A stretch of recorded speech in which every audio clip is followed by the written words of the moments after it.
My name is Daria Wood. I am 32 years old, and 12 hours after I gave birth to my son, alone in a sterile hospital room, my mother called me. She did not call to ask if her grandson was breathing. She called to tell me she was moving into the sanctuary I bought with my own money. She told me she does not do rules for her grandchild. She told me my sister and her failure of a husband were coming too. And she told me if I did not like it, I could pack up my newborn and leave my own house. I did not scream. I did not argue. I hung up the phone, and I set a trap so cold and so precise that it ended our family permanently. What I did, how I lured them in, and the exact look on their faces when they realized who was waiting for them inside my living room. That is the story I'm going to tell you today. Before I do, take a moment to like and subscribe to Linda Vengeance, but only if this story earns it. Drop your age and your local time in the comments. I like knowing who is out there listening. Now let me take you back to the beginning. The rhythmic pulse of the telemetry monitor clipped the silence inside room 412. Boise General Hospital smelled of iodine and stale linen. I sat rigid against the elevated mattress, the pale morning light catching the winter frost on the fourth-floor window. Julian was born just under 6 hours ago. He slept heavily against my chest. His small breaths formed a steady rhythm against my collarbone. To my left, a vinyl guest couch sat pristine and untouched. To my right, 2 folding chairs remained pushed flat against the wall. My phone rested on the rolling tray table. It was a dark, lifeless rectangle of glass. No missed calls, no unread messages.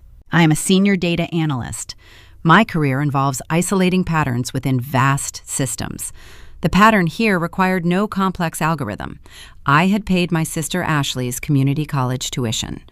I covered the insurance deductible when my mother Brenda backed her sedan into a light pole. I funded the legal retainer for my brother-in-law Trent when his first business venture dissolved into nothing. I served as the operational safety net for all of them. Yet when the hospital admissions desk requested an emergency contact during my unexpected early labor, the line had rung straight to voicemail. The door swung open, the hinges muted. Janice, an overnight nurse with tired eyes, entered carrying a plastic water pitcher and a stack of envelopes bound by a rubber band. "Your old landlord dropped these off at the reception desk," Janice whispered. She set the mail down on the tray table. "He said your box was overflowing at the apartment. Also, visiting hours start in 10 minutes. Did you want me to dial anyone?" "Your mom?" I studied the empty space in the room. A decade of writing checks flashed through my mind, met with this echoing quiet. My fingernails pressed into the thin hospital blanket. I adjusted Julian's swaddle, ensuring the cotton tucked securely around his small shoulders. "No," I replied. My tone was even. "We are not expecting guests." Janice offered a sympathetic nod and slipped out. I did not want her pity. I reached for the mail, sifting through the stack with my free hand. Amidst the local circulars and medical bills lay a stark white envelope. The return address belonged to a Denver-based collections agency. A bold red stamp warned of final action. I paused. My credit rested at a flawless 810. I automated every payment. I balanced my accounts with the exact precision I applied to my firm's data sets. The paper felt cheap and rigid between my fingers. I assumed it was a clerical misprint or a misdirected scam letter. I slid the envelope beneath my discharge paperwork.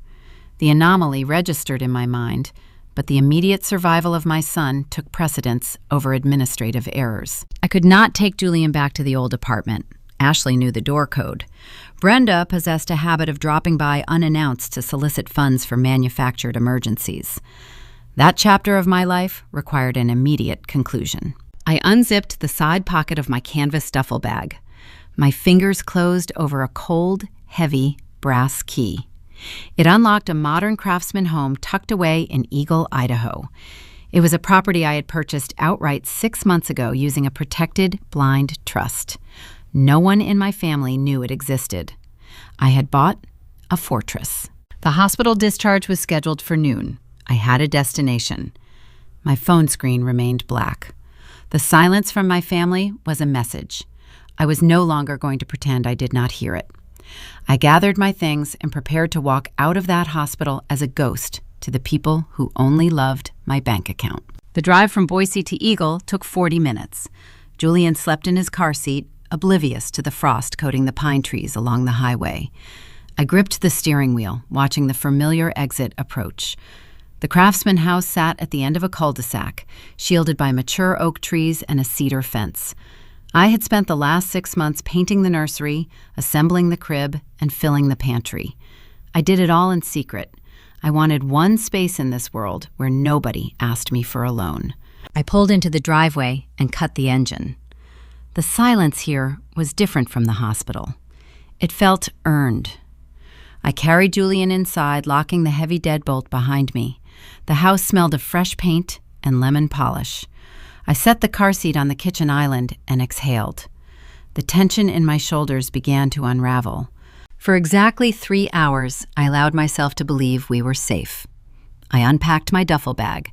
I folded Julian's hospital blankets. I brewed a cup of black tea and stood by the kitchen window, watching the winter sun cast long shadows across the backyard. Then my phone vibrated against the granite countertop. The screen illuminated. It was an unknown number, but the area code was local. My stomach dropped. A cold sweat prickled the back of my neck. I let it ring 3 times before I swiped the screen and brought the speaker to my ear. Daria, Brenda said. Her voice lacked any trace of warmth. "You need to unlock the front door tomorrow morning." I froze. I stared at the cedar fence outside the window. The tea in my mug suddenly tasted like ash. "How did you get this number?" I asked, keeping my voice dangerously low. "And how do you know about this house?" Brenda scoffed. It was the exact sound she made when I questioned her credit card bills. "You think you can hide a property deed from public county records? You think I do not know how to run a simple search? You are my daughter. I know everything you do." Julian stirred in his bassinet across the room. I walked over and placed a steady hand on his chest. "I just gave birth," I said. "I am recovering. You are not coming here." "I'm not asking for an invitation," Brenda replied. The entitlement in her tone coated the words like grease. "Trent has some paperwork misunderstandings with his business. We need the space. We are moving in tomorrow." "I do not do rules for my grandchild, Daria, so if you do not like it, you can pack up your baby and leave." The line went dead. I lowered the phone. The house was quiet again, but the safety was gone. I looked at the stack of hospital paperwork on the counter, and beneath it, the edge of the red stamped collections envelope peeked out. The pieces of the puzzle were sitting right in front of me, waiting to be assembled. The dial tone hummed in my ear, a flat, hollow sound. I lowered the device and placed it on the granite counter. The cold stone chilled my fingertips. The afternoon sunlight still filtered through the oak trees outside, casting the same golden shadows on the hardwood floor. Nothing in the room had physically moved, yet the entire house felt contaminated. Brenda had found me. Public county records, a simple search query. I had spent thousands of dollars on a blind trust to obscure the purchase, but I made one critical error. I used my primary email address for the municipal utility registration. Data always leaves a trail. I knew this better than anyone. I analyzed digital footprints for a living, and my mother, driven by her relentless need to consume my resources, had followed the breadcrumbs. A sharp metallic chime cut through the silence. I flinched. The sound originated from my open laptop sitting next to Julian's bassinet. I crossed the room, my bare feet quiet against the floorboards. I tapped the spacebar. The screen woke up, illuminating my face with a harsh blue glow. It was an automated security alert from my primary financial institution. Bold red letters dominated the display. Fraud prevention warning. Multiple failed login attempts detected. Someone was trying to access my checking account. I clicked the security log. The interface generated a map. The originating IP address pinpointed a residential router in downtown Boise. It was the exact location of the duplex where Brenda lived. She had not merely called to threaten me. While speaking to me, she was actively sitting at her computer, typing in my old passwords, trying to breach my financial firewall. She wanted the house, and she wanted the cash to furnish her takeover. My breathing turned shallow. The audacity of the invasion settled into my bones. This was not a family disagreement.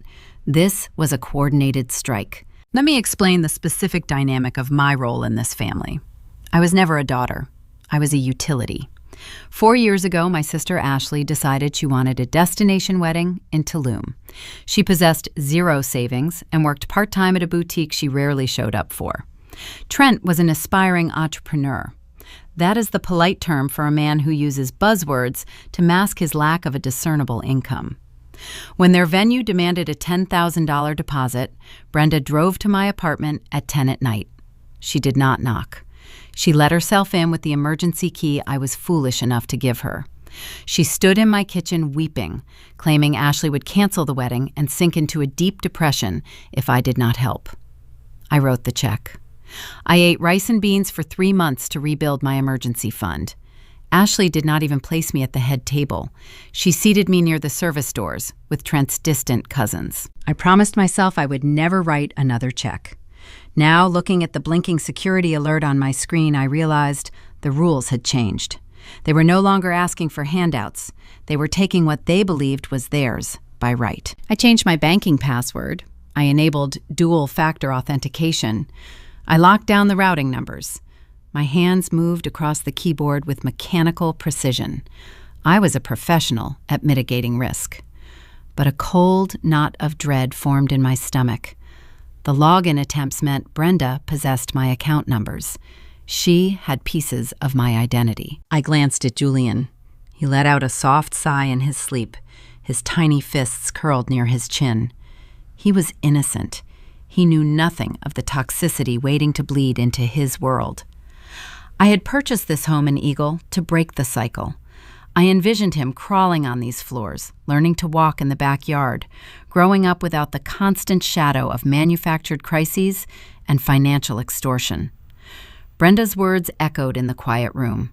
I do not do rules for my grandchild. She intended to raise him. She intended to move into my master bedroom, install Ashley and Trent in the guest wing, and relegate me to the role of a silent provider.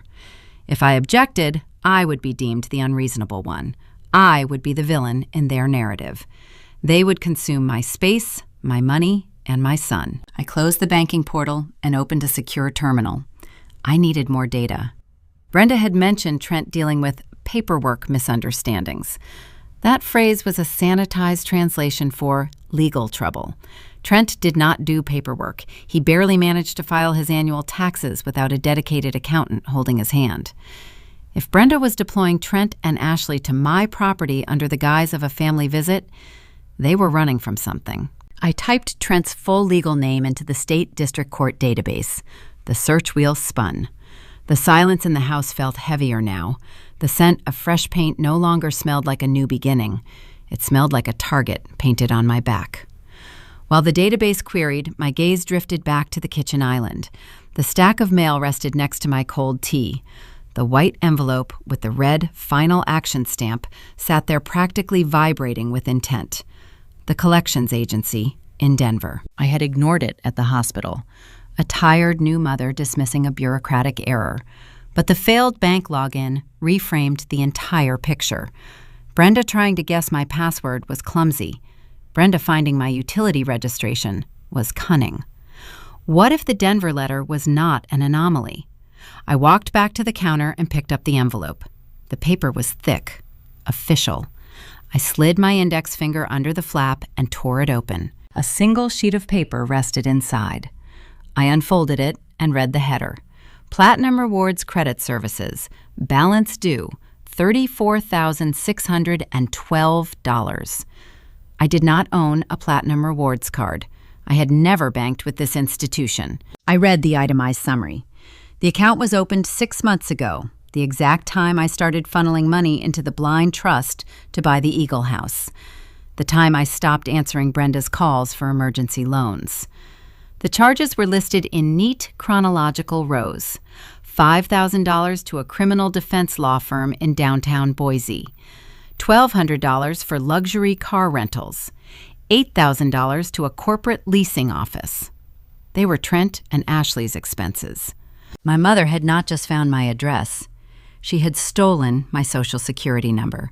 She had forged my signature.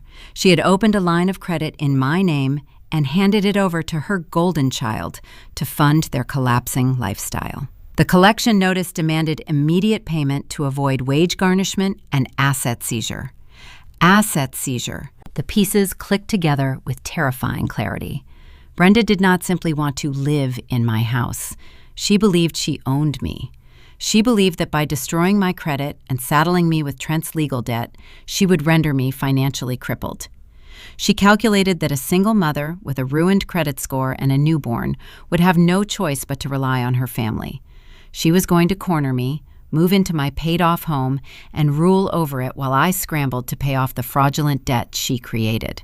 I looked at the failed login alert still glowing on my laptop screen. Then I looked at the collection notice in my hand. Most people would cry. Most people would call the police right then, screaming into the receiver, letting the panic consume them. I did not cry. A very different sensation washed over me. It was a profound, icy calm. The kind of clarity that only arrives when every last shred of hope for a normal family dies. Brenda told me to pack up and leave my own house if I did not like her rules. She expected me to fold. She expected the good, reliable daughter to absorb the blow and set another place at the dinner table. I pulled out my phone and disabled the location tracking. I was not going to run. I was going to let them walk right through the front door. But I needed to know exactly what Trent was hiding before I sprang the trap. I walked back to my laptop and hit refresh on the district court database. The results populated on the screen, and the true scope of their desperation stared back at me. The screen populated with Trent's legal history. Before I could process the rows of digital court filings, my phone vibrated again, the same local number. Brenda was not finished. My silence on the previous call had irritated her. She required my verbal submission. I tapped the green icon and held the speaker to my ear, remaining silent. "Daria," she snapped. The audio was crisp, carrying the background noise of packing tape ripping from a dispenser. "Did you hear me? We will arrive at 9 o'clock tomorrow morning. I expect the driveway clear for the moving truck. You need to leave the front door unlocked. I am not standing on a porch waiting for you to permit me entry to see my own grandson." I listened to the tearing of the packing tape. She was already boxing up her duplex. Ashley spoke in the background, her voice muffled, but complaining about the square footage of my guest bedrooms. Then Brenda returned to the receiver. "Trent has some paperwork misunderstandings with his current enterprise," Brenda explained, her tone dripping with unearned authority. "He needs a quiet environment to organize his defense. Your house has the square footage. We need the space." Paperwork misunderstandings. The phrase was a calculated sterilization of a much darker reality. Trent was a man who wore pastel polo shirts and referenced his brief stint at a local country club as if it were a permanent credential. He washed out of a junior management training program 7 years ago and spent every subsequent day chasing phantom investments. Hearing his name linked to legal trouble triggered a visceral memory. 5 years ago, I stood under the flickering fluorescent lights of a bail bondsman office in downtown Boise. The air smelled of stale cigarette smoke and cheap floor wax. Rain beat against the barred windows. Trent had been detained for writing fraudulent checks to suppliers for a failed landscaping venture. Ashley sat in the corner plastic chair, sobbing into her hands. Brenda stood beside her, stroking her hair. "It will be fine, sweetheart," Brenda had murmured, glaring at me until I handed my debit card to the clerk behind the bulletproof glass. Trent is a visionary. Visionaries take risks. Daria has the savings to cover this temporary setback. I drained $4,000 that night to secure his release. When the receipt printed, Brenda did not thank me. She hugged Trent when he walked through the heavy steel door. She praised his resilience. I walked to my car, alone in the rain. That was the exact moment I understood the architecture of our family dynamics. I was not a participant in their lives. I was the financial infrastructure that allowed their delusions to continue. I was a human, automated teller machine, activated by their crises and discarded the moment the transaction cleared. Now, 5 years later, the demands remained identical, only the stakes had elevated. They did not just want my savings, they wanted my sanctuary. "Are you listening to me?" Brenda demanded, her voice sharp enough to pull me back to the present. "I am bringing your sister and her husband. We are functioning as a family unit. I will take the master suite so I can have direct access to Julian during the night. I know you plan to return to your little data job eventually. I will handle the baby. I do not do rules for my grandchild Daria. I know what is best for him." My chest tightened, a physical reaction to the psychological suffocation she attempted to impose. She was outlining the systematic erasure of my role as a mother. "If you do not like the arrangement," Brenda continued, her voice devoid of any maternal affection, "you are free to leave. Pack your things, pack the baby. You can figure it out on your own. But we are moving in tomorrow. Do not make this difficult." She terminated the connection. A sharp click replaced her voice. I stood in the center of my kitchen. The afternoon light had shifted, casting long, fractured shadows across the hardwood. My son slept peacefully a few feet away, his breathing rhythmic and soft. He was the only pure thing in my world, and his grandmother had just threatened to evict me from my own home if I tried to parent him. I walked over to the bassinet and rested my fingertips against the painted wood. My hands did not tremble. The initial shock had burned away, leaving a cold, focused resolve. Let us examine the logic of her ultimatum. Brenda believed she held the ultimate leverage. She assumed the $34,000 of fraudulent credit card debt she secretly created in my name would paralyze me. She calculated that a newly postpartum mother facing imminent financial ruin would crave the support of her family. She expected me to beg for her help, and in exchange, I would surrender my property and my autonomy. It was a masterful strategy, assuming the target remained ignorant and submissive. But I was not ignorant, and I had stopped being submissive the day I bought this house. I returned to my laptop. The district court database displayed the results of my search on Trent. The rows of text outlined the true nature of his paperwork misunderstandings. I leaned closer to the screen, my eyes tracking the legal codes and filed motions. This was not a civil dispute over unpaid invoices. Trent and Ashley were named as co-defendants in a multi-count federal indictment. Wire fraud, bank fraud, conspiracy to defraud investors. They had set up a fictitious limited liability company, solicited funds for non-existent commercial real estate developments, and funneled the capital directly into their personal accounts. The luxury car rentals and the corporate leasing office on the fraudulent credit card statement suddenly made perfect sense. They were using my stolen identity to maintain the illusion of wealth while their scam unraveled. The county prosecutor had filed the paperwork 3 days ago. Warrants were active. My sister and her husband were not seeking a quiet environment to organize a defense. They were seeking a hideout.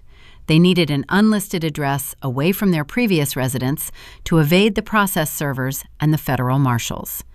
My secret paid-off craftsman home in Eagle was the perfect bunker, and they intended to use me as their human shield. I sat down at the kitchen island, tracing the rim of my cold teacup. The sheer scale of their betrayal required a moment of silent processing. Brenda was willing to sacrifice my credit, my home, and my safety to harbor a federal fugitive. She was willing to put her newborn grandson in the crossfire of a criminal investigation to protect Ashley. The golden child required saving, and the scapegoat was expected to foot the bill. I looked at my phone. I could call the local precinct. I could report the identity theft and hand over the address of Brenda's duplex. The authorities would arrive, execute the warrants, and the problem would vanish. But that would be too easy. That would allow Brenda to play the victim. She would spin a narrative of a ruthless daughter turning her back on her struggling family. She would spend the next 20 years garnering sympathy from our extended relatives, painting me as a traitor who tore the family apart over a simple misunderstanding. If I involved the authorities now, I would remain the villain in their story. I needed a different approach. I needed them to walk directly into the consequences of their own actions on my territory under my terms. Brenda issued a dictatorial ultimatum. She demanded the front door be left unlocked at 9 in the morning. She told me to leave if I did not like her rules. I stared at the blinking cursor on my screen. A plan began to crystallize in my mind. It was a strategy born from years of analyzing risk and predicting human behavior. I knew their arrogance. I knew their entitlement. I knew they would march up to my front porch expecting a tearful surrender. They wanted my house. I was going to give it to them. I opened a new tab on my browser and accessed a secure, encrypted email server. I had established this communication channel 6 months ago, right around the time I purchased the property. I typed in an email address that did not belong to a family member or a friend. It belonged to an independent contractor, someone who operated entirely outside the boundaries of familial guilt and emotional manipulation. My fingers hovered over the keyboard. Every keystroke from this point forward would initiate a chain reaction that could not be reversed. If I sent this message, there would be no Thanksgiving dinners, no awkward birthday cards, no holiday phone calls. The blood ties would be severed with surgical precision.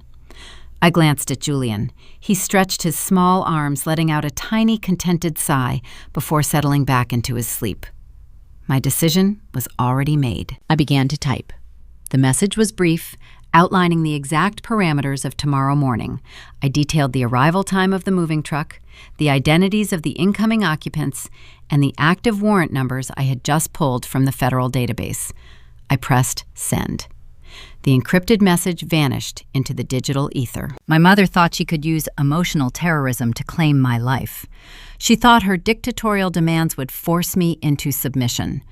But she forgot one crucial detail about the daughter she raised. I build systems for a living.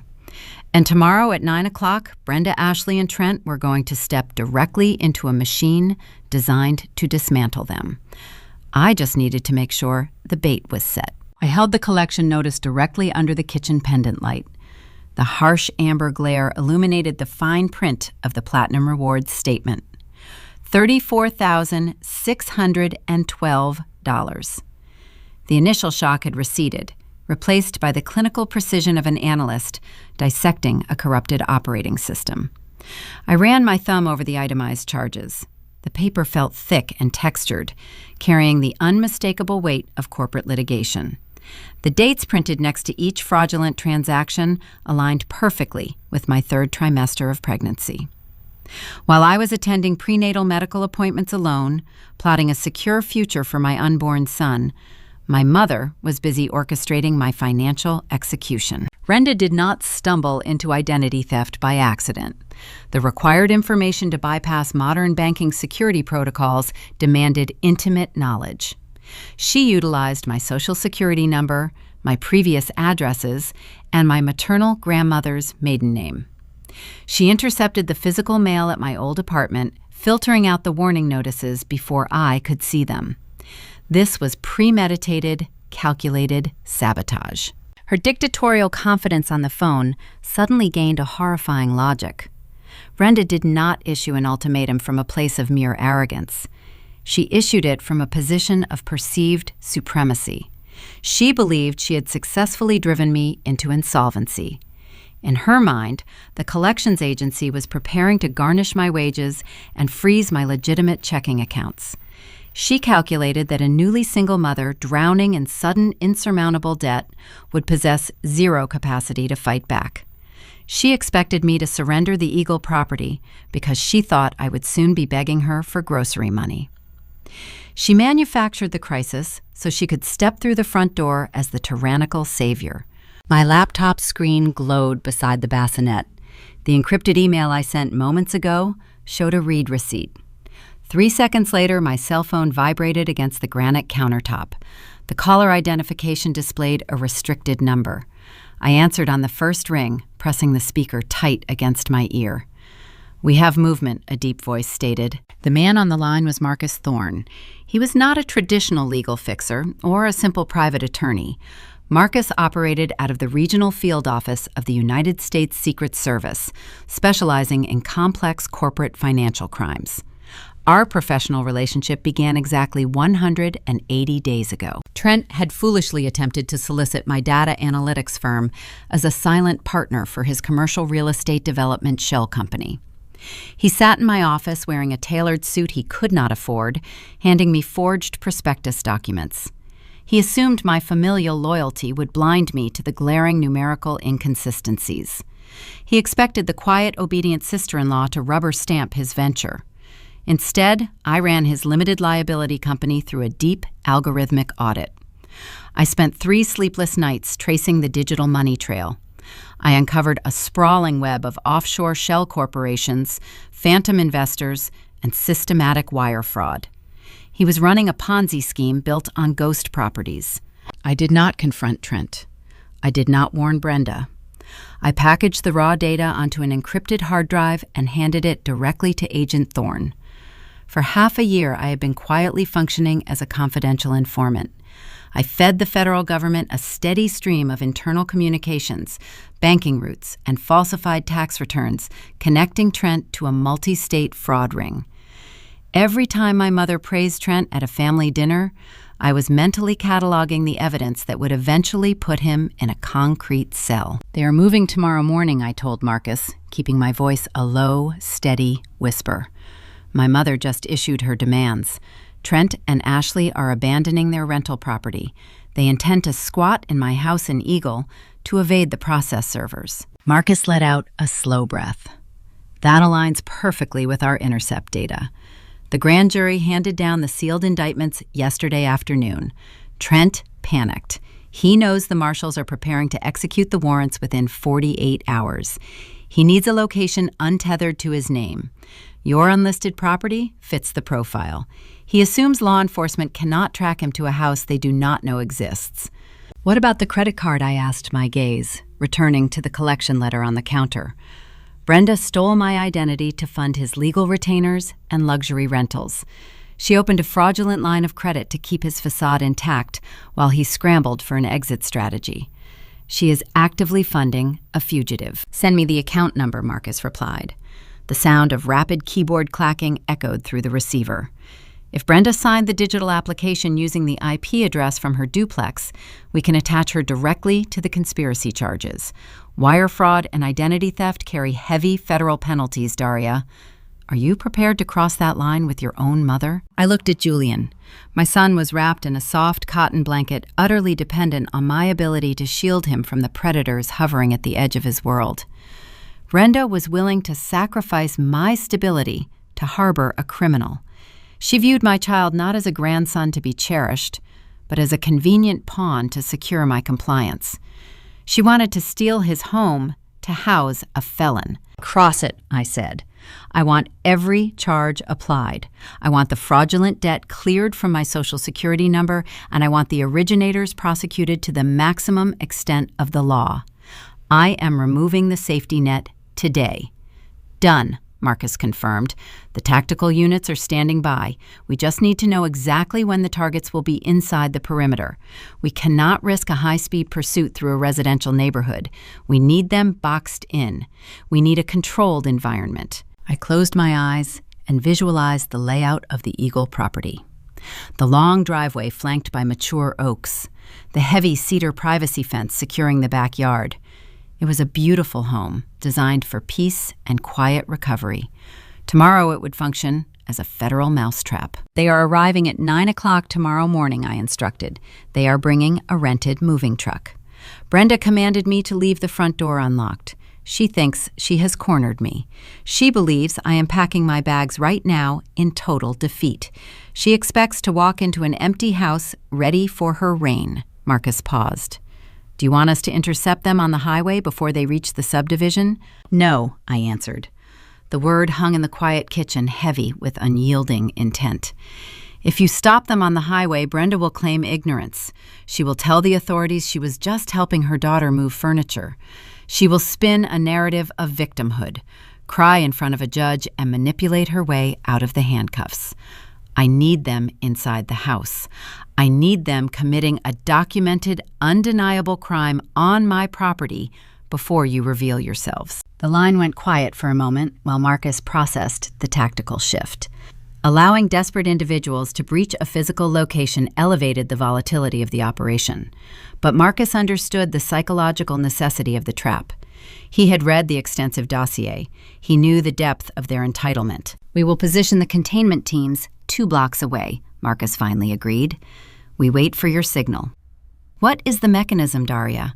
How do you guarantee they trap themselves without putting you and the infant in danger?" I disconnected the call. The federal leverage was now firmly locked in my grasp. The collection letter, initially meant to be my death warrant, was the final piece of evidence required to authorize a full tactical raid. Brenda thought she had engineered a flawless hostile takeover. She had no idea she was steering her golden child directly into a federal penitentiary. I opened a new application on my laptop. It was time to activate the legal contingency plan I had kept dormant for 6 months. I just needed to construct the perfect illusion of a surrendered daughter, leaving my family entirely blind to the nightmare waiting for them inside the walls of my home. I closed the secure voice terminal with Marcus Thorne and opened a hidden folder on my laptop desktop. The file directory required a 32-character cryptographic key. I typed the sequence from memory.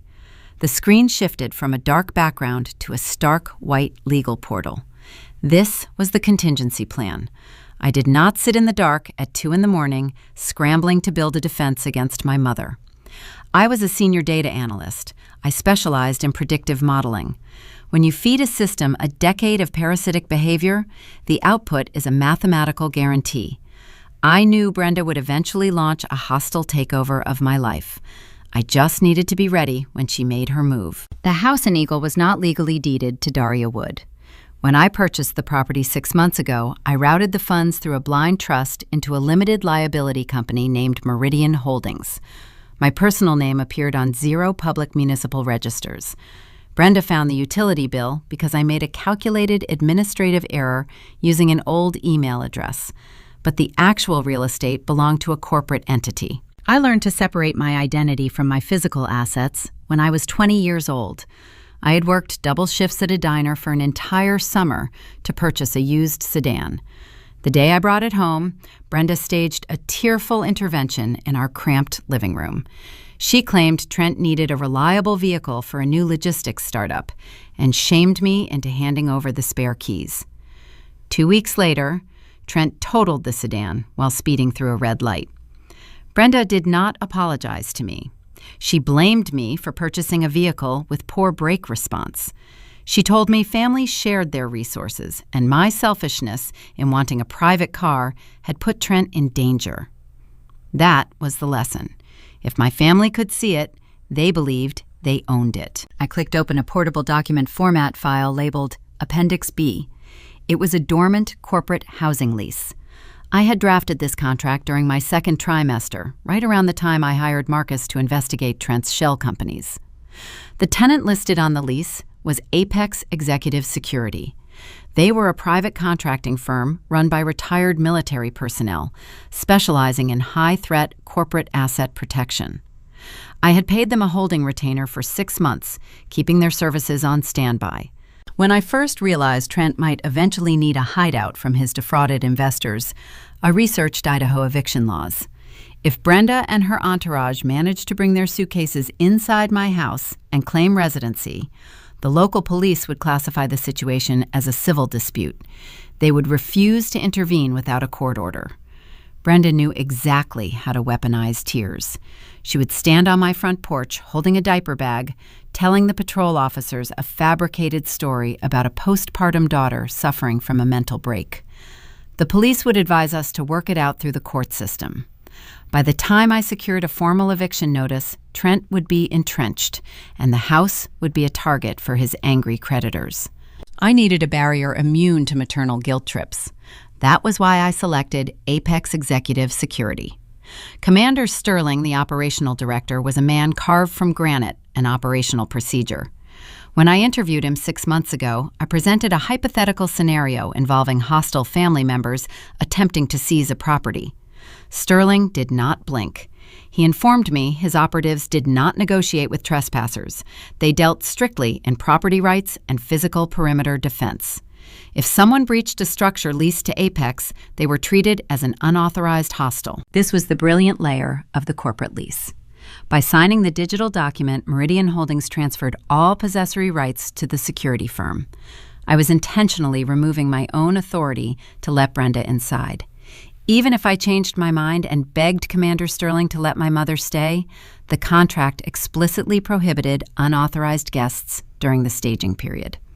I was binding my own hands to ensure the blade fell without hesitation. I scrolled to the bottom of the digital contract.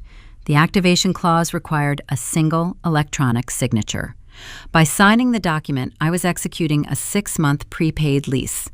Meridian Holdings would legally surrender possessory rights of the Eagle property to the security firm. Anyone entering the house without authorization from Apex Executive Security would not be dealing with a family dispute. They would be committing criminal trespass against a private defense contractor. I placed my finger on the laptop trackpad. The cursor hovered over the signature box. The quiet hum of the refrigerator filled the kitchen. Julian shifted in his sleep, his tiny breaths a soft rhythm against the silence. I was about to legally evict myself from my own sanctuary. I was about to hand over the keys to armed strangers. But a fortress is only useful if it repels the invaders. I pressed down on the trackpad. The signature populated in blue ink. A green confirmation banner flashed across the top of the screen. Document executed. The lease would officially commence at 5 o'clock tomorrow morning. The trap was set. The jaws were bolted to the floor. I picked up my phone and opened a direct text thread to Marcus. He was waiting for the final authorization. I typed a brief message. The property is legally leased to a private entity as of 5 in the morning. You have my full permission to use the Eagle address to serve the federal warrants on Trent and Ashley tomorrow.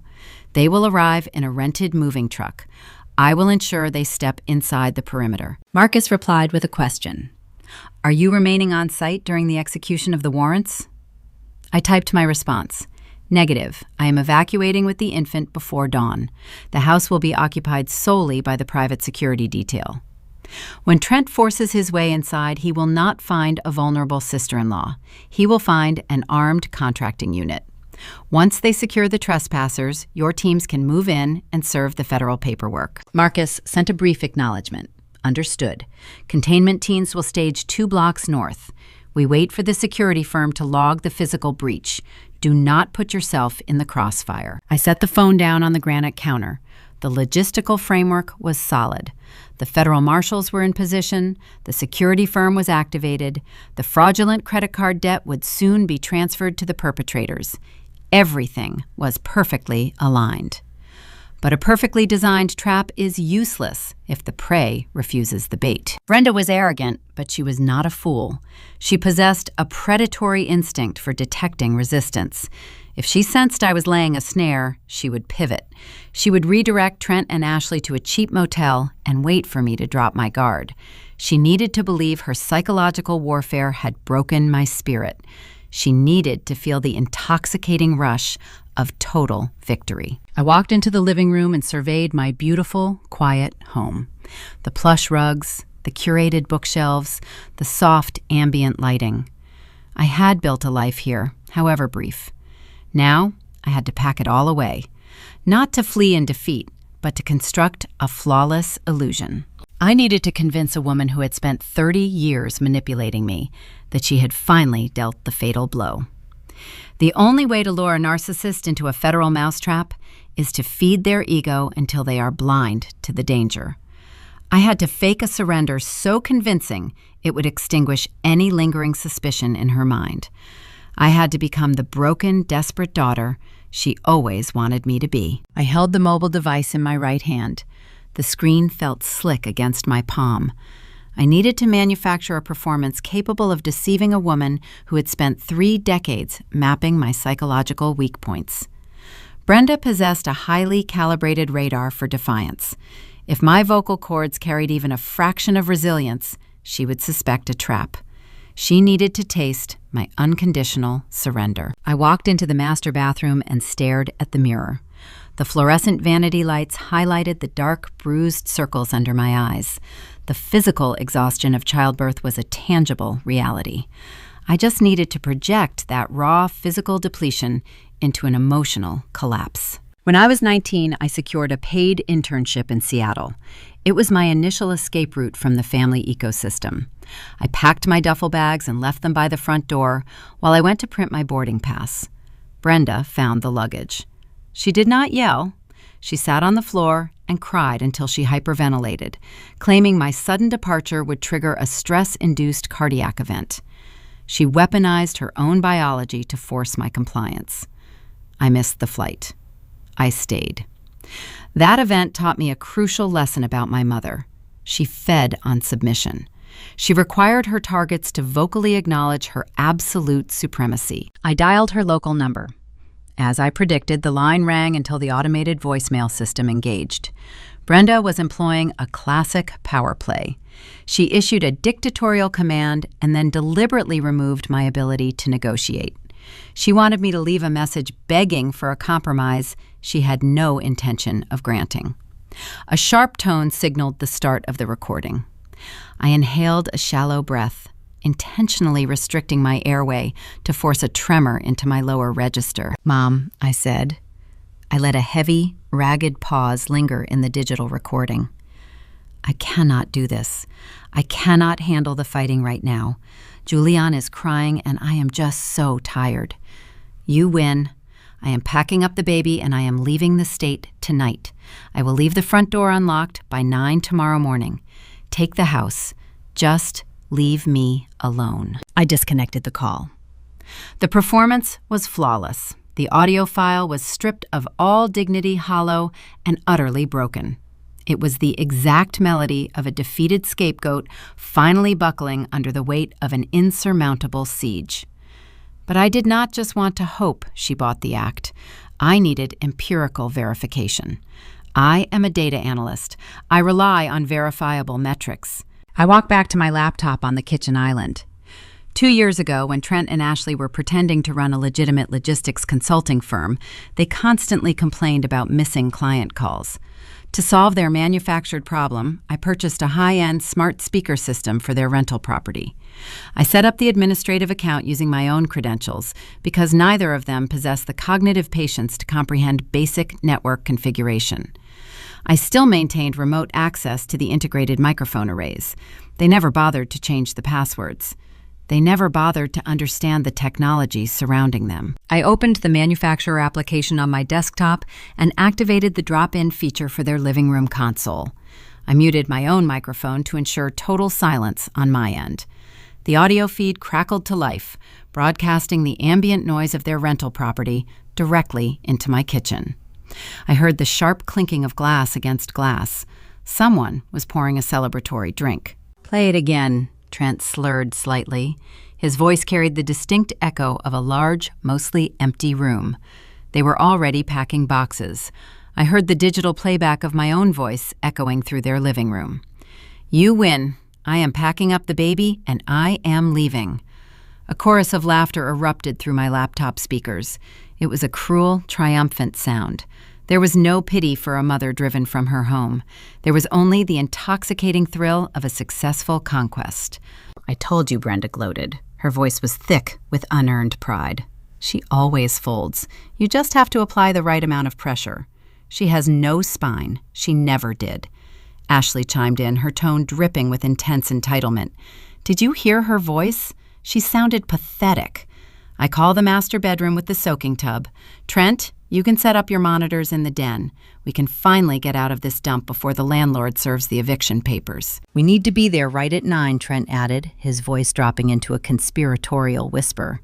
"If she leaves anything of value behind, we claim it before the bank tries to seize the property. She's probably running from the creditors anyway. We hold the fortress." They were entirely convinced of their victory. They were mapping out the division of my assets while I listened in real time. They felt zero remorse for terrorizing a postpartum woman. They only felt boundless greed. I severed the audio connection and closed the laptop. My chest did not ache. The final remnants of familial loyalty evaporated, leaving a cold, pristine void in my chest. They had eagerly dug their own graves, and now they were sprinting toward the edge. I had 4 hours before Commander Sterling and his private tactical unit arrived to take possession of the property. I needed to erase every trace of my existence from this structure. When Trent and Ashley breached that front door, they could not find a single discarded baby sock or a forgotten coffee mug. The house needed to look clinically abandoned. The psychological impact of an empty fortress would heighten their confusion right before the trap snapped shut. I retrieved a stack of heavy-duty contractor bags from the garage. I started my erasure in the nursery. The nursery was my sanctuary within a sanctuary. I had spent weekends painting the walls a soft sage green. I had assembled the heavy oak crib by hand, carefully tightening every hex bolt. Now, I systematically dismantled it. I unfastened the metal joints, collapsing the wooden frame into flat panels. I carried the heavy pieces out to the trunk of my sport utility vehicle. I stripped the changing table. I packed the sealed packages of diapers, the pristine folded clothing, and the soft cotton swaddles into durable canvas totes. The physical labor was punishing for a body that had delivered a child less than 24 hours ago, but the adrenaline served as a functional narcotic. Every item I carried out of the house was a tether I was severing. I moved to the master bathroom. I swept my toiletries into a plastic bin. Toothbrush, shampoo, prenatal vitamins. I wiped down the porcelain sink with a heavy towel, ensuring no water rings or stray hairs remained. I wanted the surfaces to reflect a sterile, uninhabited void.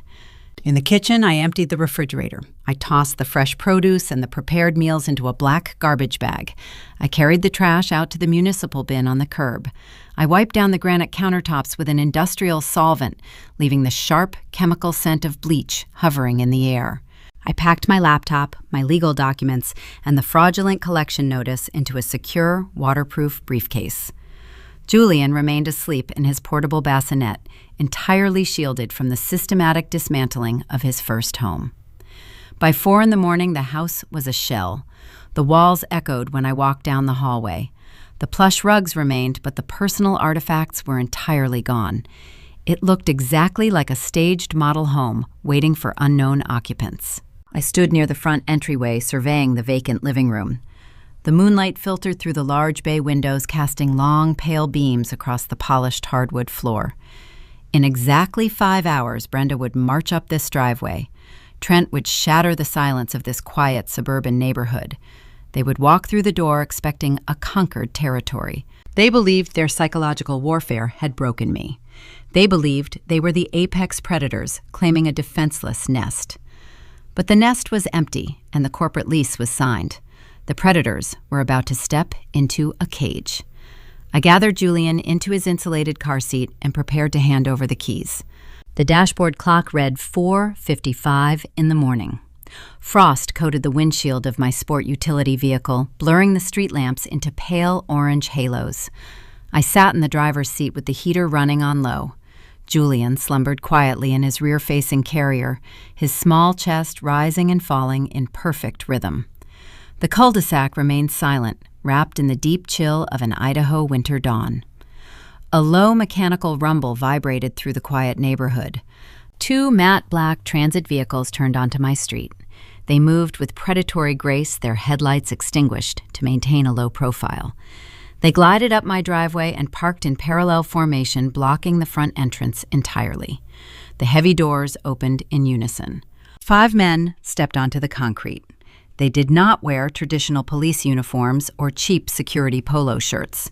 Their attire consisted of dark tactical gear, reinforced utility belts, and submachine weapons secured tightly across their chests.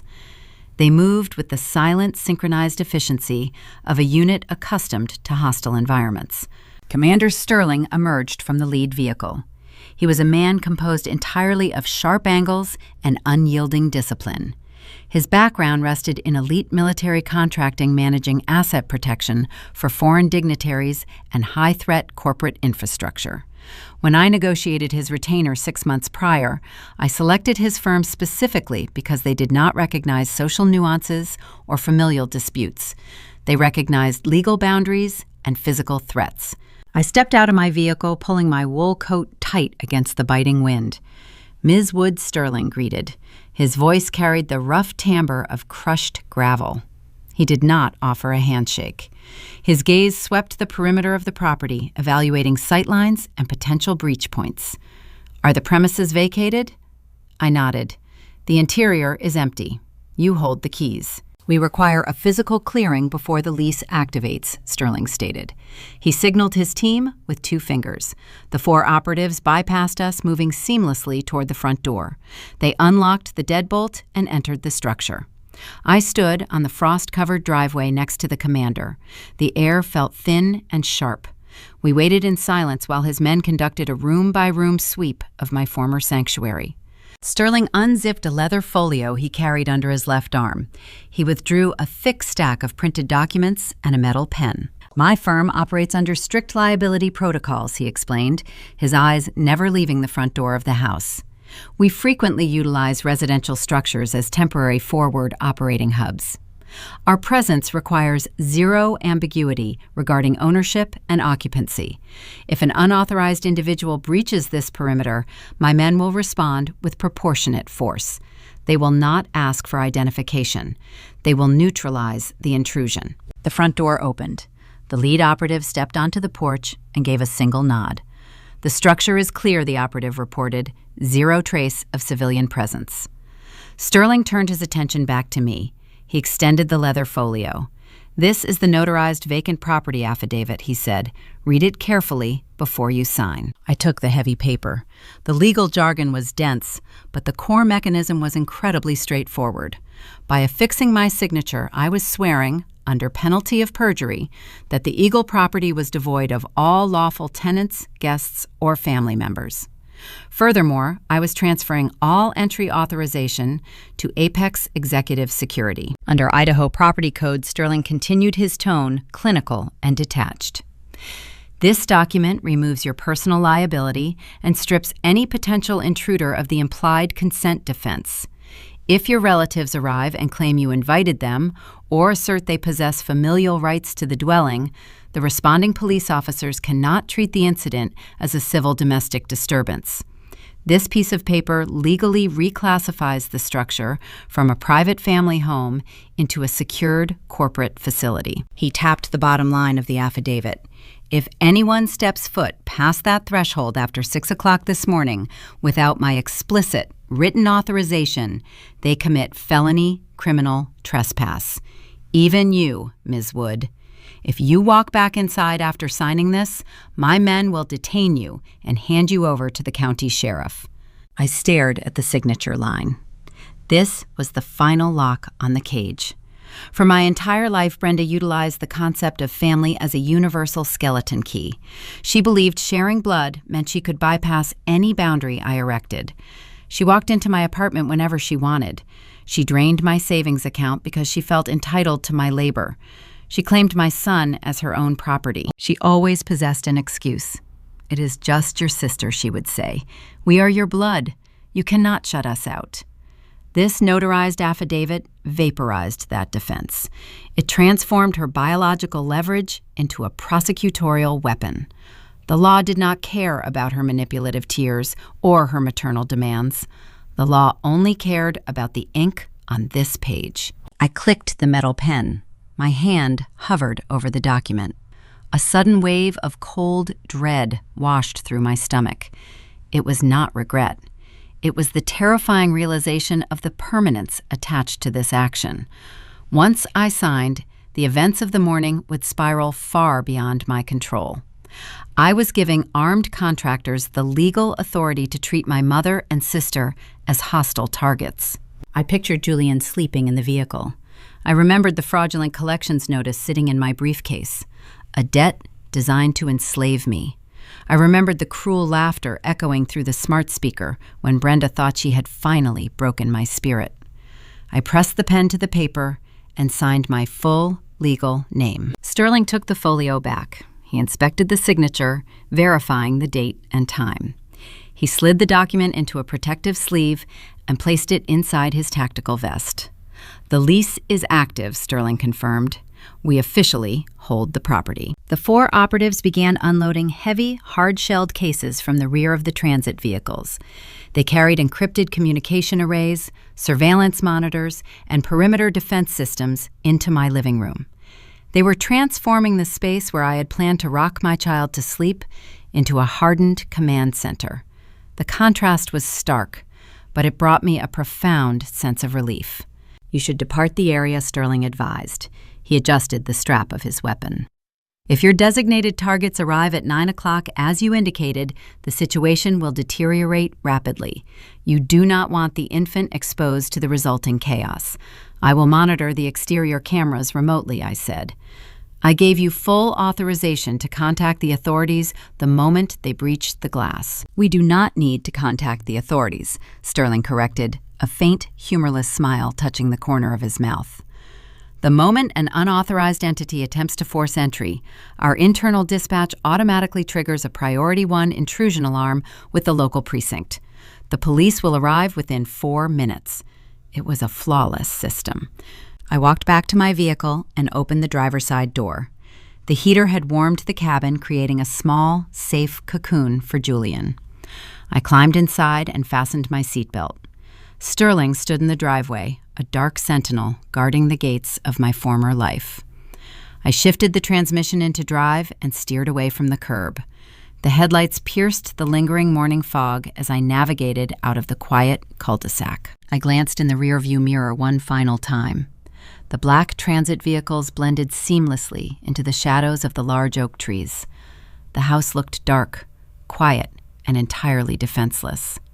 It was the perfect illusion. Brenda was currently waking up in her duplex. She was probably drinking her morning coffee, lecturing Ashley on which bedroom to claim, and instructing Trent on how to load the moving truck. They were heading toward a property they believed belonged to a broken, submissive woman. They expected to find an unlocked door and a vacant throne. They had no idea they were driving straight into a fortified corporate asset guarded by men who treated arrogance as a physical threat. I pressed my foot against the accelerator, driving north toward the highway, wondering how long it would take for my mother's dictatorial confidence to shatter against the cold reality waiting inside my living room. The tires hummed against the frozen asphalt of State Highway 55.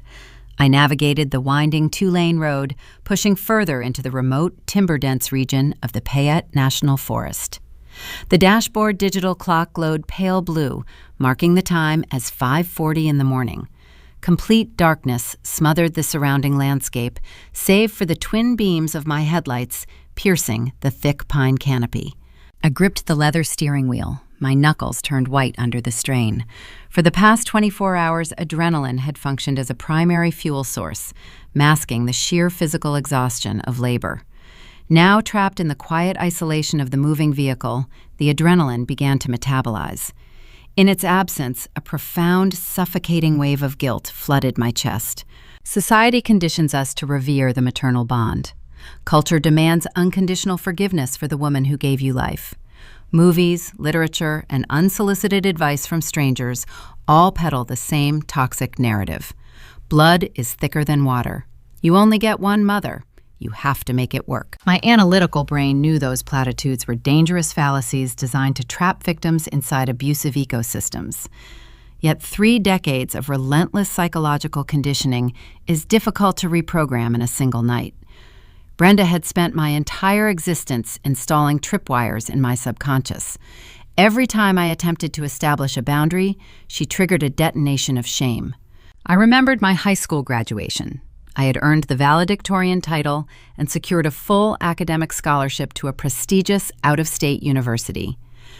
During the ceremony, instead of celebrating my achievement, Brenda sat in the bleachers weeping loudly, telling anyone who would listen that I was abandoning her.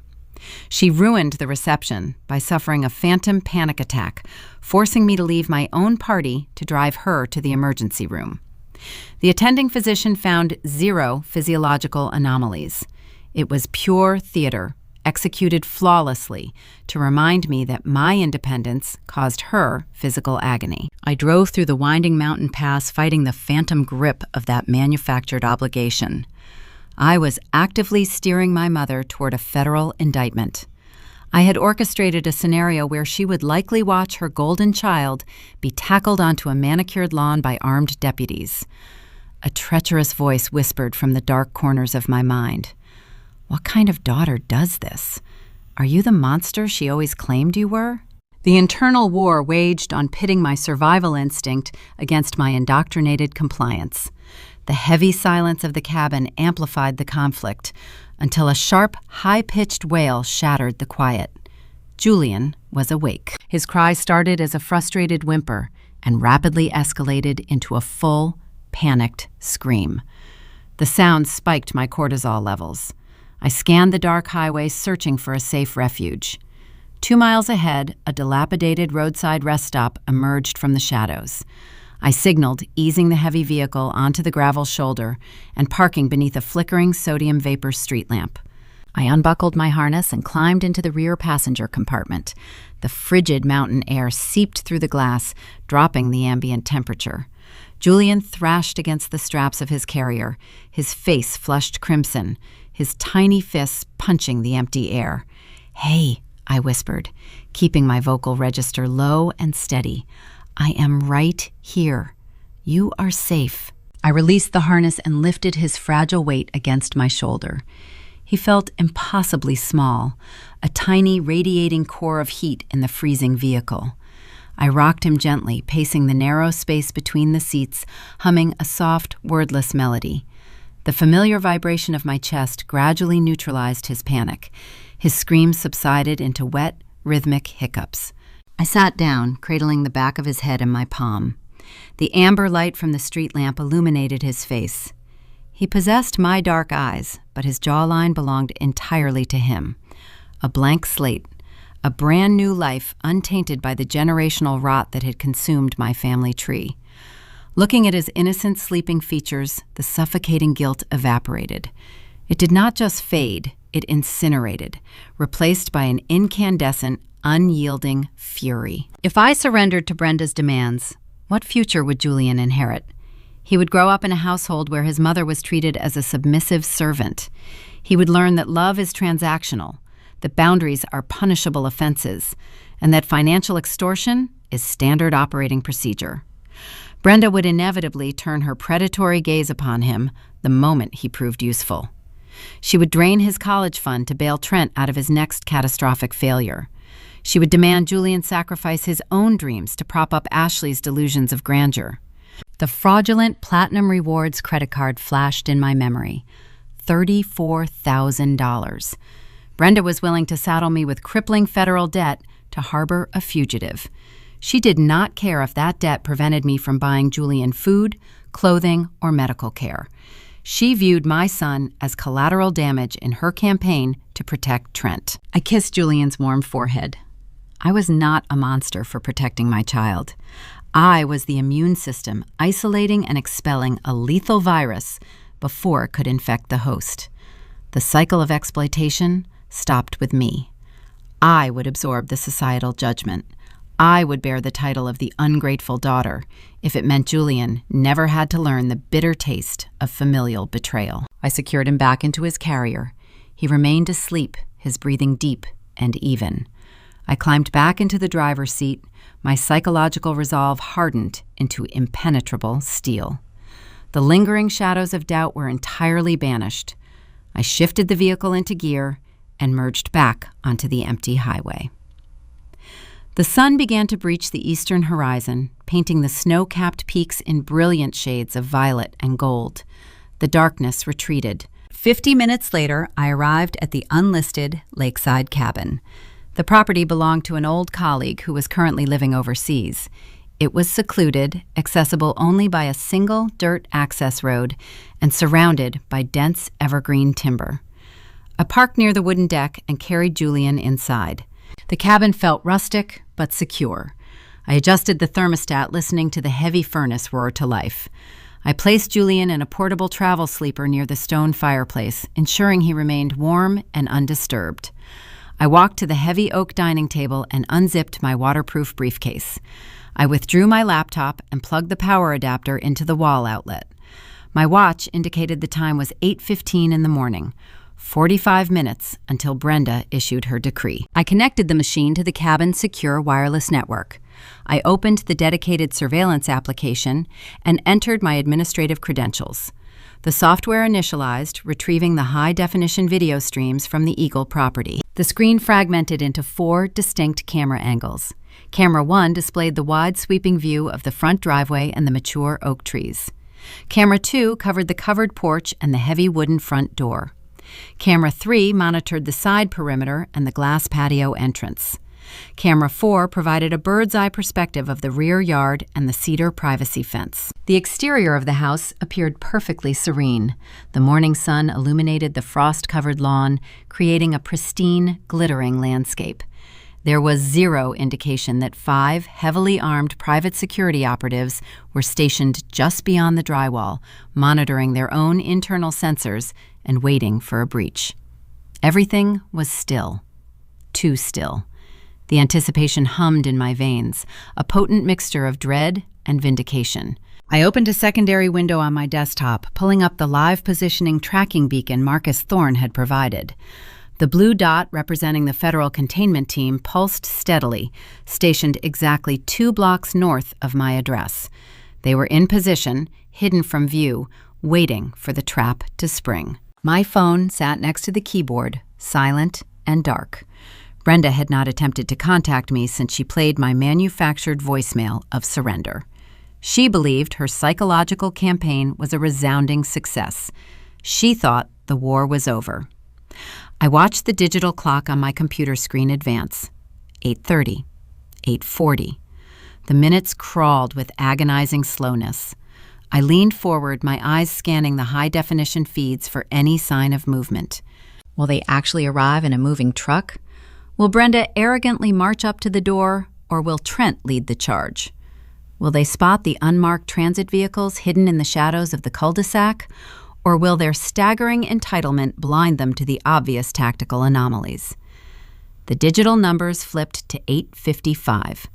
A massive white commercial box truck turned the corner on camera 1, its diesel engine spewing a thin plume of black exhaust into the crisp winter air. The white commercial box truck dominated the high-definition feed on monitor 1. Its massive chassis groaned as the driver shifted into park. Air brakes released with a sharp, violent hiss, scattering a flock of nearby winter sparrows. The side panels bore the bright orange logo of a discount rental agency, a stark contrast to the muted, wealthy elegance of my upscale neighborhood. The vehicle idled in my driveway, vibrating the concrete and belching thick exhaust into the pristine morning air. I sat perfectly still inside the remote cabin, my hands resting lightly on the wooden dining table. The glow from the laptop screen illuminated my face. I watched the drama unfold with the detached precision of a scientist observing a volatile chemical reaction. The driver's side door swung open. Trent hopped down onto the frost-covered driveway. He wore an expensive, tailored overcoat. The collar popped against the biting chill, looking utterly ridiculous for a man supposedly hauling furniture. He did not move like a fugitive, running from massive financial fraud. He moved like a conquering monarch, surveying a newly acquired territory. He stretched his arms wide, taking a deep breath of the suburban air, a smug grin plastered across his face. This was his classic behavioral pattern. 7 years ago, when he manipulated a group of naive investors into funding a doomed restaurant franchise, he exhibited this exact same swagger. Before the foundation was even poured, he purchased luxury watches and leased a foreign sports car. He always celebrated the theft before the work was finished. Now facing federal indictments, his delusion remained entirely intact. He believed he had successfully stolen my sanctuary. The passenger door opened next. Ashley descended gracefully, treating the truck running board like a red carpet. She wore high-heeled suede boots entirely inappropriate for moving heavy boxes, and oversized designer sunglasses that shielded half her face. Before she even fully balanced on the pavement, her head swiveled toward the dormant landscaping.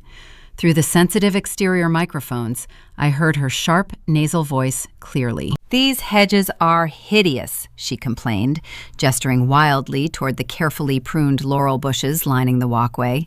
"We are ripping all of this out by the weekend. I want imported hydrangeas. And that mailbox is tragically outdated." Her superficiality was staggering. She was currently fleeing an apartment facing imminent eviction. Her husband was drowning in criminal debt. Yet her primary concern involved the aesthetic appeal of a property she did not legally own. She lacked any functional grip on reality. Finally, the rear cab door unlatched. Brenda stepped into the frame. She did not carry a single bag. She did not lift a finger to assist with the logistics. She existed solely to command. She wore a heavy wool trench coat, her posture rigidly upright, her chin tilted upward in an expression of absolute, undeniable authority. She observed the two-story craftsman structure with hungry, predatory eyes. She had spent my entire life attempting to tear down my accomplishments. Now she believed she was finally moving into the physical manifestation of my defeat. "Grab the initial load," Brenda barked at Trent, pointing a gloved finger toward the rear cargo door. "I will go unlock the entrance. I want the master bedroom cleared immediately. If that ungrateful girl left any trash behind, pile it in the garage." Trent offered a lazy salute and trudged toward the back of the truck. Ashley followed him, already typing rapidly on her mobile device, likely bragging to her superficial friends about her sudden elevation in social status. I shifted my gaze to camera 2, which provided a crystal-clear, intimate view of the covered porch. Brenda ascended the brick steps. Her pace was brisk, fueled by the intoxicating rush of total victory. She reached the heavy mahogany front door and grasped the ornate brass handle. She expected it to yield instantly.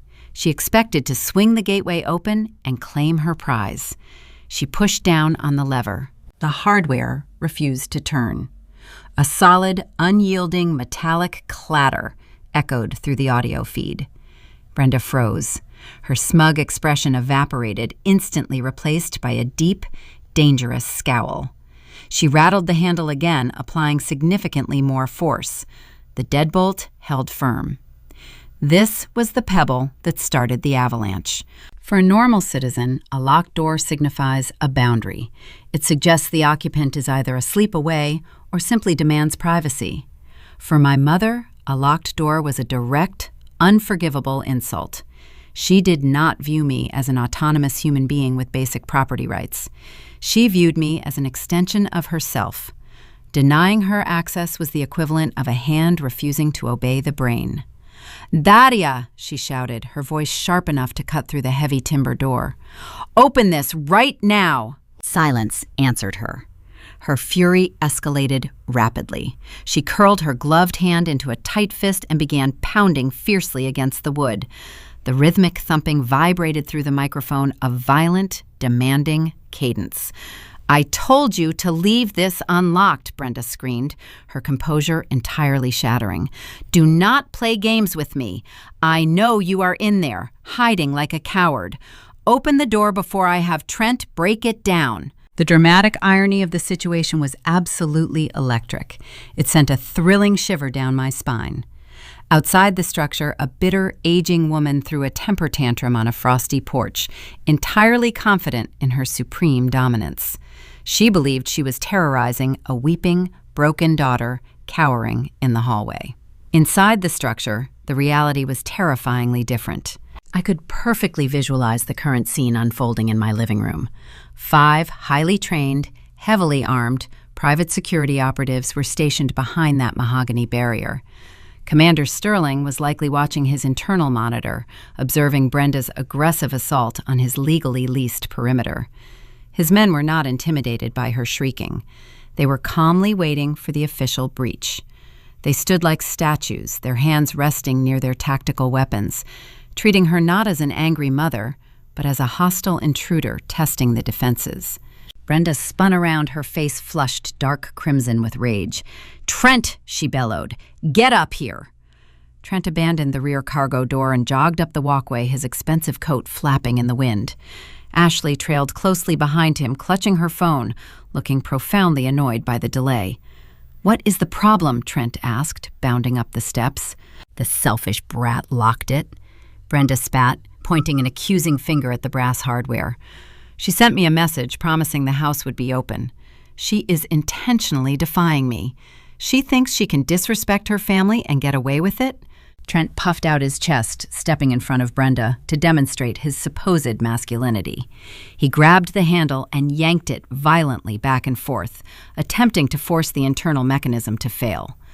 The heavy wood groaned under his assault, but the industrial-grade deadbolt remained completely secure. "Maybe she overstayed," Ashley suggested, from the bottom of the stairs, her tone dripping with malicious condescension. "Maybe she is sitting on the floor crying. You know how emotionally unstable she gets." "I do not care if she is weeping on the floor," Brenda snarled. "I want her out of my house. Now." "My house."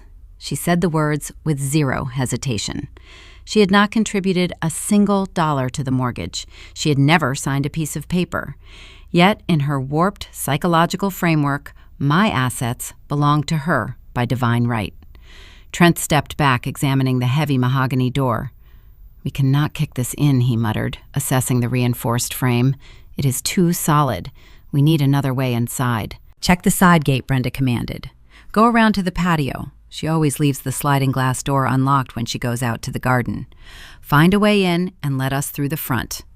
Trent nodded, his arrogance visibly hardening into aggressive determination. He turned and marched off the porch, heading toward the wooden privacy fence that guarded the side perimeter. I shifted my attention to camera 3. The feed displayed the narrow walkway leading to the backyard. Trent approached the wooden gate. He did not hesitate. He unlatched the simple lock and pushed the barrier open, stepping firmly onto the private grounds. He had just crossed the legal threshold. By passing through that gate with the explicit intent to force entry into the dwelling, he officially transitioned from an annoying relative standing on a public walkway into a criminal trespasser, violating a secured corporate facility. The notarized affidavit I signed hours ago was now actively triggered. I watched him swagger down the side path, his eyes locked on the glass patio door. He was entirely blind to the invisible tripwires he was snapping with every arrogant step. He believed he was outsmarting his timid sister. He had no concept that he was walking directly into the steel jaws of a federal trap. The tension in the remote cabin was suffocating. I leaned closer to the monitor, my heart hammering a fierce, rapid rhythm against my ribs. The locked door had not deterred them. Their boundless entitlement had merely escalated their aggression, exactly as I had modeled. Trent reached the glass door and pressed his face against the pane, cupping his hands to block the morning glare. He peered into the shadowy interior of the living room, searching for a weeping victim. He was about to find something entirely different.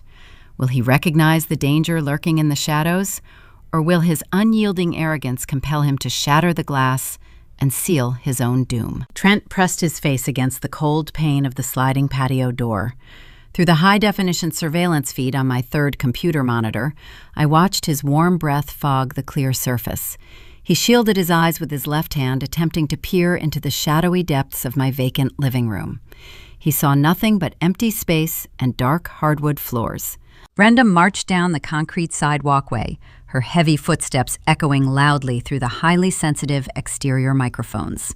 She rounded the corner of the cedar privacy fence, her features twisted into a furious mask of pure indignation. Ashley trailed several paces behind her, visibly shivering in the crisp morning air. My sister-in-law was a strikingly beautiful African-American woman who possessed an absolute intolerance for personal inconvenience. She had spent her early 20s dominating regional beauty circuits before marrying Trent, fully expecting him to bankroll a lavish, effortless lifestyle. When his fraudulent business ventures inevitably collapsed, instead of leaving him, she simply pivoted toward helping him siphon resources from our relatives to maintain her manicured image. She viewed me not as family, but as a reliable, exploitable asset. "Is the entrance open?" Brenda demanded, her voice sharp and intensely impatient. Trent shook his head, stepping back from the transparent barrier. The latch is secured from the inside. She must have engaged the secondary security bar before she fled the premises. Brenda placed her hands on her hips, staring at the physical obstacle as if it were a direct personal insult. She absolutely refused to accept defeat. For over 3 decades, my mother operated under the unshakable delusion that her maternal status granted her complete, unassailable authority over my existence. She genuinely believed that because she provided my biology, the fundamental legal frameworks of American society did not apply to our relationship. When I was completing my undergraduate degree, she once marched into a leasing office and physically shoved a property manager who refused to give her a copy of my apartment key, loudly claiming no corporate policy could legally separate a mother from her offspring. She was never criminally charged for that blatant assault. She simply weaponized her tears, playing the role of a fiercely protective, misunderstood parent until the frightened staff finally capitulated. That historical lack of accountability fueled her current, overwhelming arrogance. She truly thought she possessed absolute immunity from consequence.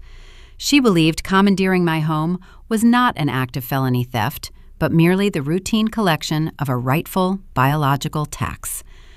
"Break it," Brenda commanded, pointing a rigid, gloved finger at the heavy pane. Trent blinked his manufactured bravado, faltering for a tiny fraction of a second. "Break the window. We do not want to damage the expensive property before we even move our boxes inside." "It is my property," Brenda hissed, stepping aggressively closer to her son. "I will hire a contractor to replace the fixture tomorrow. That ungrateful little wretch is deliberately trying to humiliate us. She is trying to force us to stand out here in the freezing cold like common beggars. I will not tolerate this level of profound disrespect.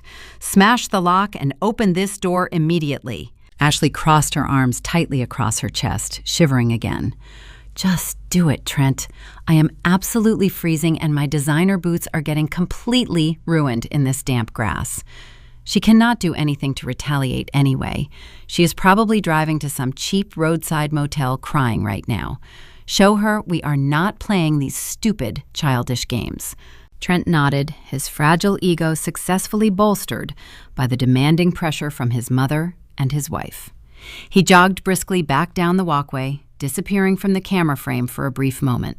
When he returned, he carried a thick red and black lumberjack flannel shirt he had likely retrieved from the heated cab of the rental truck. He stood squarely before the sliding door.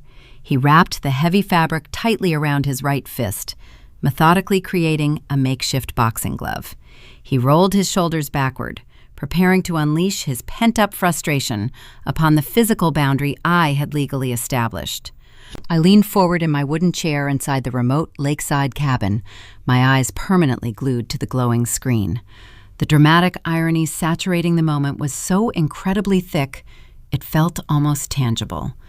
They were standing blissfully on the precipice of total ruin, completely blind to the catastrophic abyss waiting just inches away. Trent pulled his arm back, his facial muscles tight with aggressive, destructive intent. He drove his wrapped fist forward with maximum physical velocity. The initial impact sounded like a violent explosion through the sensitive audio transmission. The tempered material resisted for a microsecond before completely failing. A complex web of silver fractures radiated outward from the central point of contact, spreading rapidly across the entire pane in a terrifyingly beautiful geometric pattern. Then, the structural integrity totally collapsed. The barrier shattered into thousands of jagged, glittering fragments.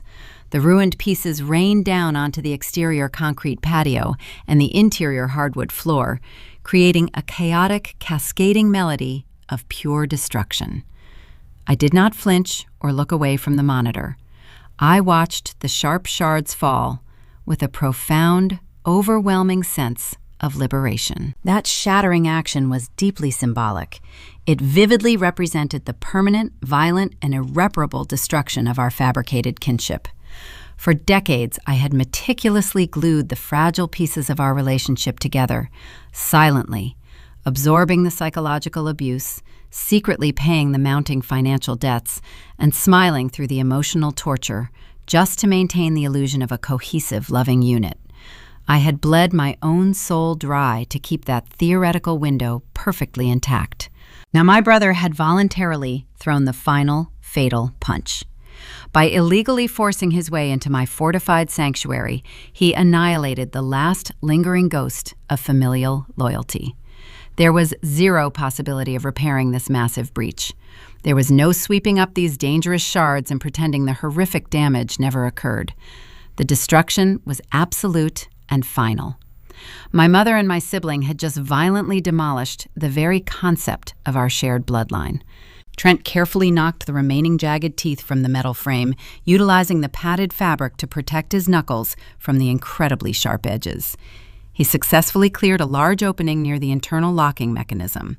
He reached his arm directly through the empty void, his hand slipping blindly into the dark, silent interior of the living room. I held my breath, my lungs burning with immense anticipation. His fingers found the heavy deadbolt latch. He rotated the solid metal lever. The locking mechanism disengaged with a loud, incredibly satisfying mechanical click. Trent withdrew his arm and quickly unraveled the ruined flannel garment from his hand. He looked proudly over his shoulder, flashing a deeply arrogant, victorious smirk directly at his shivering wife. "We are officially inside," Trent announced, casually tossing the torn shirt onto the dormant winter lawn. Ashley smiled broadly, her rigid posture instantly relaxing as the immediate prospect of warmth and unearned luxury beckoned her forward. She adjusted the lapels of her expensive coat, eagerly preparing to tour her stolen kingdom. Brenda did not bother to smile. She simply nodded, once her expression grim, entitled, and utterly victorious. She reached forward and aggressively grabbed the exterior aluminum handle. She forcefully pulled the damaged sliding door along its tracks. The metal wheels ground harshly against the scattered fragments of debris, creating a sickening, scraping noise that echoed loudly into the quiet suburban morning. The entrance was now completely unobstructed. The dark, perfectly silent interior of my former home waited patiently for them. Brenda stepped boldly across the threshold first, her chin held incredibly high, radiating the absolute terrifying confidence of a triumphant queen claiming her rightful castle. Trent followed closely behind her, his chest puffed outward, visibly eager to inventory the expensive kitchen appliances and modern fixtures he planned to selfishly utilize. Ashley brought up the rear, carefully stepping over the glittering, dangerous debris in her high-heeled boots, her dark eyes already scanning the tall ceiling for elegant lighting installations. They were entirely, completely convinced they had won the long, exhausting war. They foolishly believed the shattered glass was the final, pathetic obstacle standing between them and a guaranteed lifetime of unearned, stolen comfort. They crossed the invisible boundary line. They fully entered the living room. The remote camera feed perfectly captured their arrogant silhouettes disappearing slowly into the deep shadows of the house. The exterior microphones easily picked up the distinct sound of their confident footsteps crunching loudly on the littered, ruined floorboards. Then the audio feed captured something else entirely. A heavy, synchronized, rhythmic rustling of tactical combat gear. The distinct, terrifying metallic clatter of 4 professional submachine weapons being raised and leveled simultaneously in the absolute darkness. What horrific, inescapable nightmare awaits them now that they have foolishly crossed the legal point of no return? I shifted my fingers across the laptop trackpad, instantly minimizing the exterior video feeds and maximizing the hidden internal camera positioned discreetly above the living room mantel. The high-definition lens provided a comprehensive, unblinking view of the entire ground floor. I held my breath inside the quiet lakeside cabin, watching the digital feed transmit the exact moment my family stepped into their inescapable nightmare. The shattered remnants of the glass patio door crunched violently beneath their shoes as they crossed the threshold. Brenda led the arrogant procession, her heavy wool coat sweeping past the torn drapery. Trent swaggered closely behind his mother, his chest inflated with the hollow pride of a man who believed he had just conquered a helpless enemy. Ashley brought up the rear, delicately picking her way across the ruined floorboards in her expensive suede boots, her dark eyes scanning the ceiling with supreme entitlement. They expected to find a defeated, weeping woman huddled in the shadows. They expected a vacant property ready for their parasitic occupation. Instead, they walked directly into a heavily fortified corporate staging area. The living room had been entirely transformed over the past 4 hours. The warm, inviting ambiance of a suburban family home was completely eradicated, replaced by the cold, utilitarian atmosphere of a forward operating base. Harsh, battery-powered tactical lanterns illuminated the space with brilliant, unforgiving white light, casting long, intimidating shadows against the freshly painted drywall. Commander Sterling sat comfortably at the head of my large dining table. He did not look like a neighborhood security guard. He looked exactly like what he was, a hardened veteran of overseas conflicts who now managed elite asset protection for the highest bidder. He wore an unbranded black tactical uniform over layers of Kevlar body armor. In front of him, spread neatly across the polished wooden surface, were the disassembled components of a sophisticated communication array.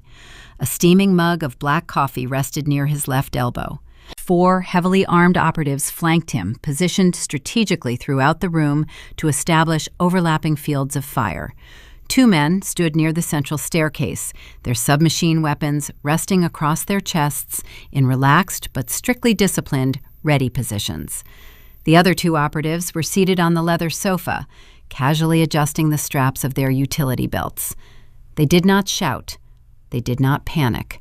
They merely turned their heads in synchronized unison to observe the 3 unauthorized individuals who had just violently breached their secure perimeter. The effect on my relatives was absolute and instantaneous. Brenda froze perfectly solid, her right foot hovering inches above a glittering pile of broken glass. Her jaw slackened, dropping open in an expression of sheer, unadulterated terror. The intoxicating rush of total victory completely drained from her flushed face, replaced instantly by the pale, ashen hue of profound shock. For her entire adult life, my mother had dominated every room she entered through sheer, unrelenting psychological manipulation. She was a master of weaponizing guilt, manufacturing emotional crises, and screaming until her targets submitted to her will. But those tactics only worked on victims conditioned to care about her feelings. The men staring back at her possessed zero emotional connection to her existence. They were highly trained professionals who viewed her simply as a hostile variable entering a secured zone. Brenda possessed no leverage here. Her tears would not move them. Her screams would not intimidate them. Her brain violently short-circuited as it attempted to comprehend this impossible, terrifying reality. Behind her, Ashley released a short, breathless gasp. The beautiful, status-obsessed woman recoiled, physically bumping hard against the broken doorframe. She clutched her designer handbag against her chest like a useless shield. She had built her entire identity around projecting wealth and commanding social spaces surrounding herself with sycophants who praised her manicured aesthetic.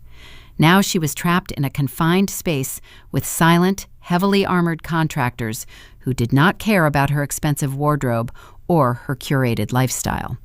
The sheer physical presence of lethal capability paralyzed her vocal cords. Trent reacted with the most volatile, unpredictable desperation. My brother had spent his entire existence hiding behind a carefully constructed facade of aggressive masculinity.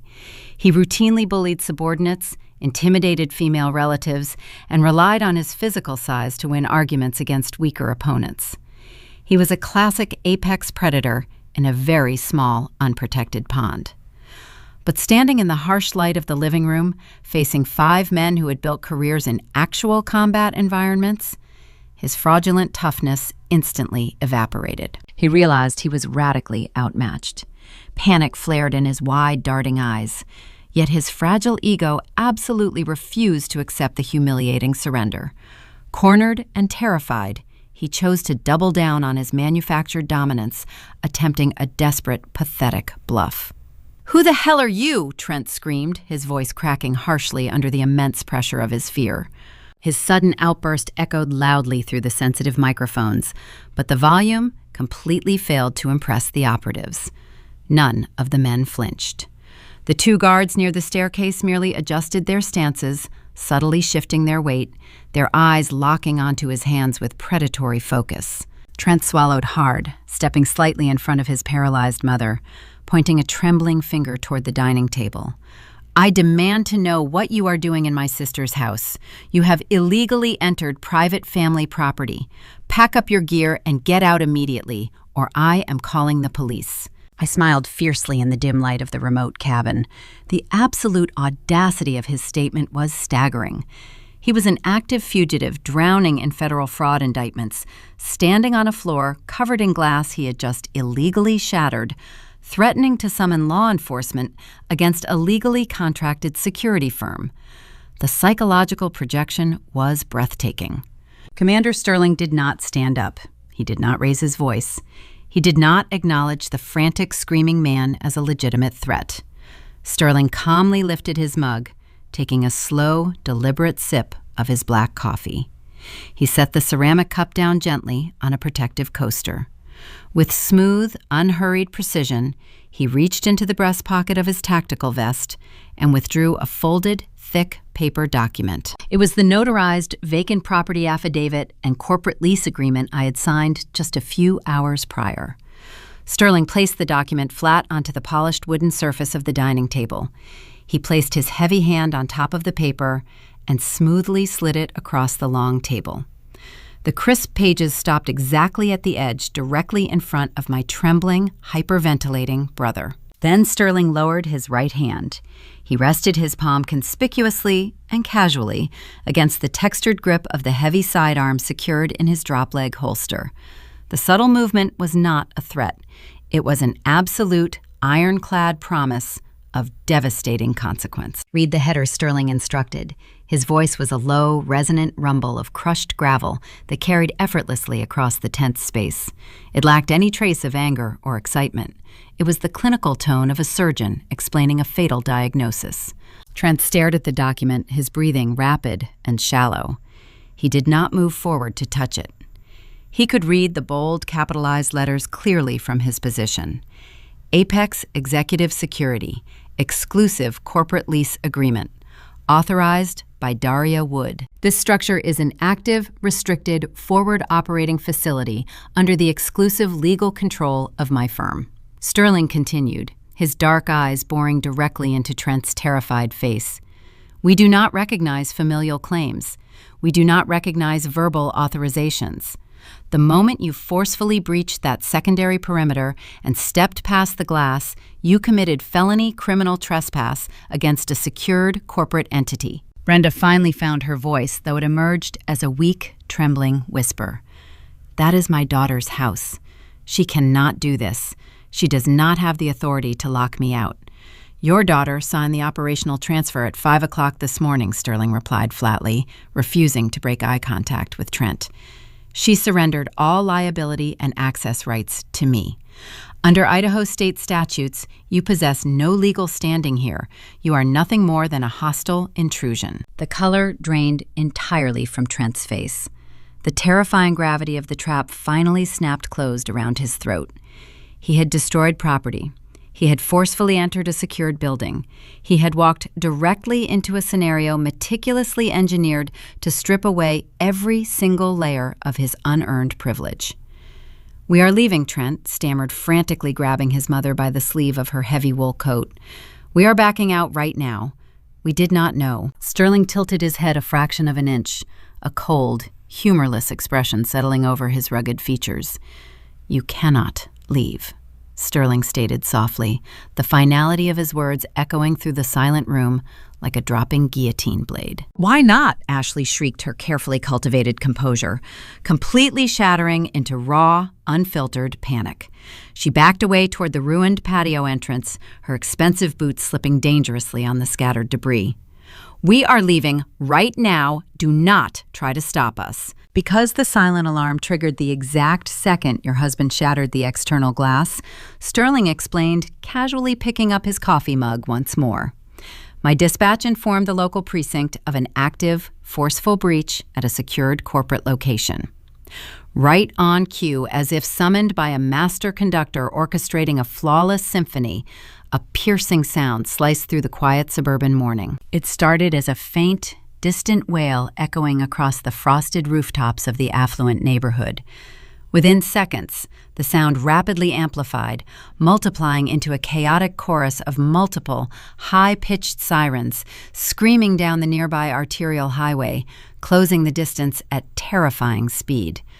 The flashing reflection of alternating red and blue emergency lights began to strobe frantically across the walls of the living room, illuminating the paralyzed, horrified faces of my abusers. The authorities were not arriving to mediate a petty family squabble. They were arriving to arrest intruders who had violently attacked a corporate facility. I leaned back in my chair at the distant cabin, watching the final act of their inevitable destruction commence, wondering exactly how the unyielding gears of the American justice system would crush their staggering arrogance once the handcuffs firmly clicked around their wrists. The frantic red and blue illumination painted my damaged living room walls in chaotic strobing patterns. 2 municipal interceptor vehicles had abruptly halted directly onto my pristine front lawn. Their heavy synthetic tires carved deep, muddy trenches through the frozen morning grass. Authoritative, heavy footsteps pounded violently against the exterior concrete walkway. The local police department had swiftly responded to Commander Sterling alerting emergency dispatch regarding an active residential invasion. Through the hidden surveillance lens, I monitored the volatile scene unfolding with clinical detachment. 2 uniformed patrolmen burst aggressively through the shattered patio threshold. They navigated the jagged debris, utilizing trained, methodical precision. Their service weapons remained drawn, sweeping the brightly lit space for potential hostile targets. The sudden influx of frigid winter air carried a sharp, metallic scent of ozone and diesel exhaust directly into the confined suburban environment. Brenda instantly recognized the shifting power dynamic and executed her favorite psychological maneuver. She seamlessly transitioned from a domineering, entitled tyrant into a fragile, terrified, elderly victim. This performance constituted her ultimate weapon. During my early childhood, she utilized this exact manipulative tactic to evade parental consequences. When a concerned neighbor once reported her for screaming aggressive obscenities at me in our driveway, she wept uncontrollably to the responding authorities. She claimed she suffered from severe medical distress and that my rebellious adolescent behavior drove her toward a total nervous breakdown. Those gullible deputies ended up comforting her while sternly lecturing my 12-year-old self about properly respecting family elders. Now facing heavily armored private contractors, she activated the familiar waterworks. Huge, pathetic tears spilled rapidly down her wrinkled cheeks. She deliberately collapsed her rigid posture, making her physical frame appear incredibly small and remarkably vulnerable. She pointed a trembling, perfectly manicured finger toward the seated security expert. She let out a dramatic, breathy sob that echoed flawlessly into the law enforcement officer's immediate range of hearing. "Please help us," Brenda wailed, her vocal cords vibrating with masterfully manufactured terror. "These heavily armed thugs have violently hijacked my precious daughter's home. We simply arrived this morning to deliver some antique family furniture, and we discovered these dangerous mercenaries holding the property hostage. I fear they have severely harmed my sweet child.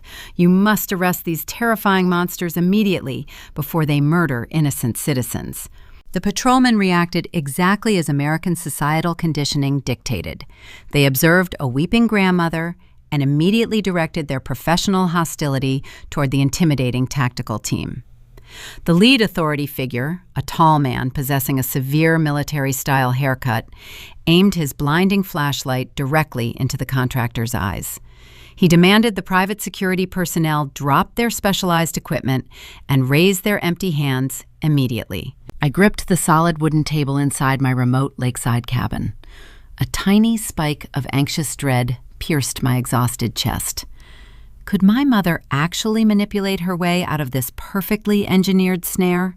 Sterling remained perfectly unbothered. He did not raise his hands, nor did he reach for his holstered sidearm. He smoothly retrieved a heavy, laminated identification credential from his tactical vest pocket. He casually tossed the item onto the polished dining table. The golden metallic badge reflected the harsh flashlight beams brilliantly. Apex Executive Security, the veteran commander announced. His gravelly tone projected absolute, unyielding legal authority. We operate as a bonded, state-licensed corporate protection agency, functioning under an exclusive, legally binding property lease. Those 3 individuals standing near the shattered glass are unauthorized intruders who just committed a felony breach against a fortified commercial facility. The lead policeman hesitated visibly. His rigid, combative stance relaxed infinitesimally. He approached the wooden table cautiously, keeping his black service weapon lowered but easily accessible. He closely inspected the laminated security credentials. He then glanced suspiciously toward the thick stack of contractual paperwork resting near the ceramic coffee mug. Brenda sensed the uniform hesitation and instantly escalated her dramatic performance. She clutched her son's arm tightly, sobbing even louder. "He is lying to you," she screamed. "This structure is a residential neighborhood dwelling, not a corporate facility. They are dangerous criminals utilizing completely fake badges to steal our family inheritance." Sterling completely ignored her theatrical screaming. He simply tapped the digital screen of a rugged tactical tablet positioned near his left elbow. He smoothly rotated the electronic device, displaying the high-resolution exterior camera feed directly to the investigating patrolman. The recorded digital footage played with utterly devastating clarity. It clearly showed the arrogant fugitive swaggering down the side residential path. It displayed him aggressively wrapping the red lumberjack garment around his right fist. It captured him violently smashing the expensive tempered window pane. The sensitive audio microphone recorded Brenda explicitly demanding he break the lock, undeniably proving premeditated, destructive intent. The system captured every single entitled, arrogant word they uttered before crossing the threshold. That undeniable empirical evidence instantly neutralized the manufactured emotional manipulation. The lead officer watched the brief recording twice. His facial expression hardened into a grim mask of pure professional disgust. He realized he had been foolishly played. There exists an unspoken rule among law enforcement personnel. They absolutely despise being lied to, especially by arrogant individuals attempting to weaponize police authority for petty personal vendettas. The uniformed man turned his back on the security contractor and advanced aggressively toward my shivering relatives. His sympathetic demeanor vanished entirely. It was abruptly replaced by cold, unyielding command presence. "Step away from the broken doorframe and move outside immediately," the policeman barked loudly. He gestured sharply toward the frozen front lawn. "All 3 of you need to march out to the municipal curb right now." Brenda gasped in genuine shock. Her fake tears halted abruptly. "You cannot possibly be serious," she sputtered indignantly. "We are the actual victims here. You are legally supposed to protect honest taxpayers from these violent corporate thugs. I literally just watched your adult son vandalize private property on a 4K security monitor," the officer retorted. His voice dripped with intense, unfiltered irritation. "You are currently trespassing on an active, legally protected commercial site. Move your feet outside onto the public sidewalk before I place all of you in steel handcuffs for felony breaking and entering." Trent puffed out his chest, desperately attempting to salvage his utterly shattered masculine pride in front of his wife. "This entire situation is a massive misunderstanding," he stammered weakly. "We were simply deeply concerned about my sister's mental welfare. We possessed every logical right to forcefully check on her physical condition." The second patrolman decisively unsnapped his holster retention strap. The distinct, terrifying leather click echoed loudly through the tense, silent room. "Let me explain the state penal code to you very clearly," the second authority figure growled. "Your biological relationship does not grant you the magical legal right to destroy a physical barrier and violently invade a secured dwelling. Walk out the front entrance voluntarily, or you will be physically dragged out by your expensive tailored coat." Ashley let out a high-pitched, terrified whimper. The strikingly beautiful African-American woman violently shoved past her paralyzed husband. Her expensive suede boots crunched loudly over the shattered glass fragments. She practically sprinted out the main entrance, desperately seeking to distance herself from the impending criminal liability.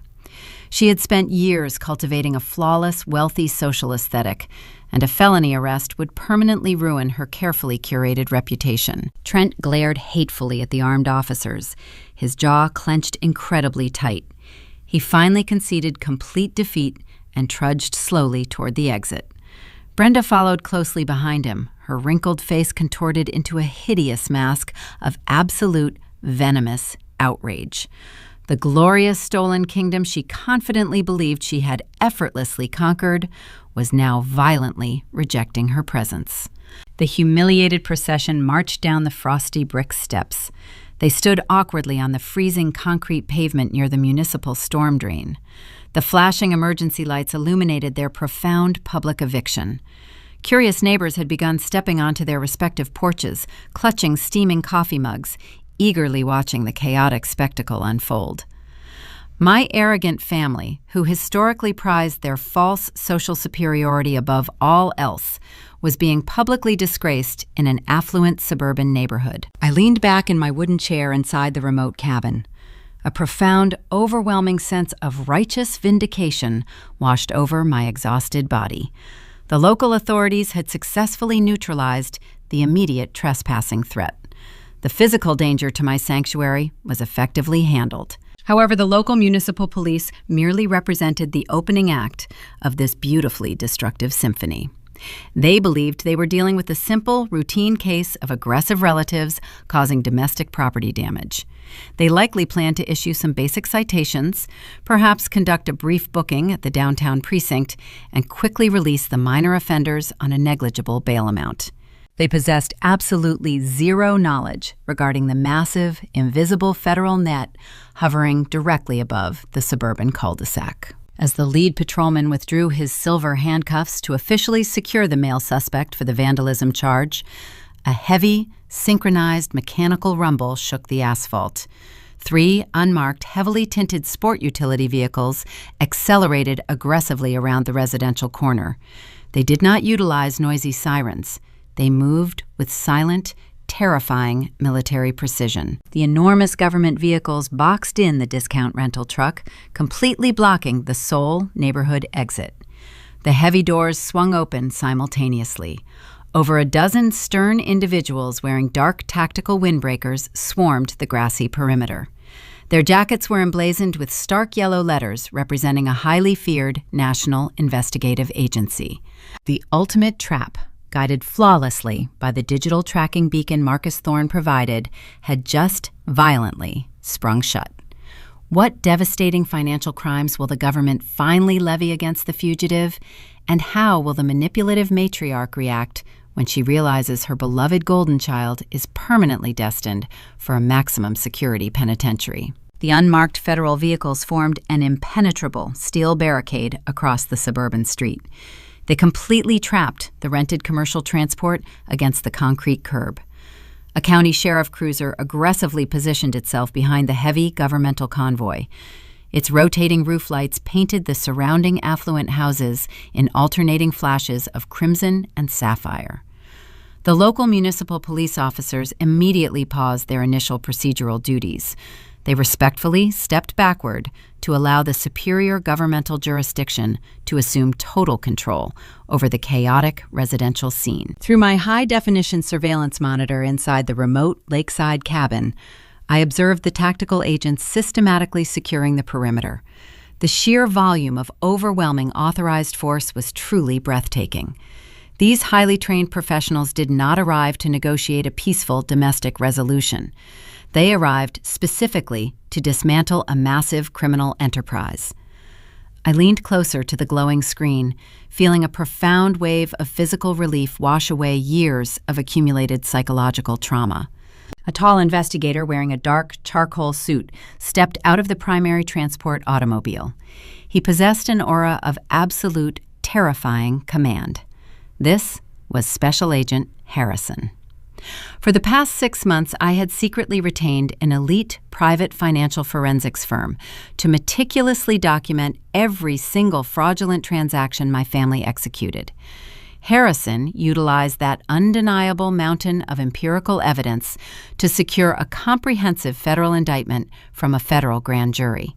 My sibling Trent had spent the last decade constructing a magnificent illusion of immense corporate wealth. He launched multiple superficial startup companies securing massive capital investments from gullible venture capitalists.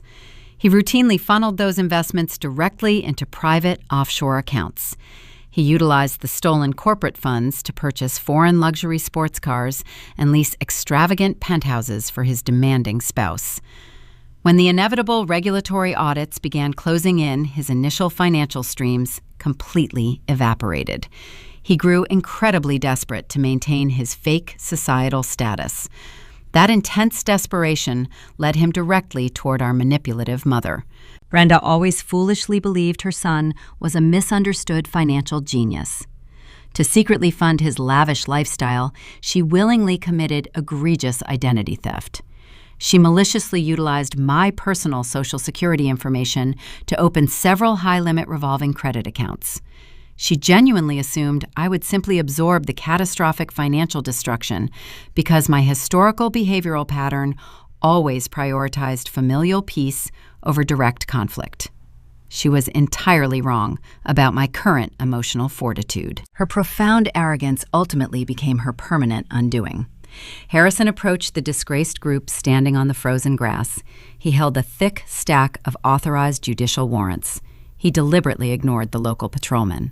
He walked directly toward my mother, his facial expression perfectly stoic and brutally clinical. Brenda desperately attempted to deploy her weeping victim routine once again. She reached out toward the federal investigator, her wrinkled hands trembling violently in the frigid morning air. She opened her mouth to spout another fabricated tale of domestic victimization, hoping to manipulate the newcomer just like she had manipulated countless others throughout her lifetime. Harrison silenced her instantly with a single raised palm. He smoothly extracted a printed document from his legal folder and presented it directly to the hysterical matriarch. He loudly announced that the digital tracking algorithm was absolutely flawless. He explained that precisely 2 hours ago, a stolen platinum credit card, legally registered to Daria Wood, was utilized to secure the rental agreement for that specific commercial box truck parked in the driveway. That singular electronic transaction immediately pinged the financial surveillance network Harrison managed. It provided the local sheriff department with undeniable probable cause to rapidly dispatch units directly to this exact residential coordinate. The automated alert system cross-referenced the rental agency data with the global positioning tracker installed inside the moving truck chassis. The poetic justice saturating the situation was absolutely exquisite. Brenda had maliciously weaponized my personal credit history to completely ruin my independent adult life.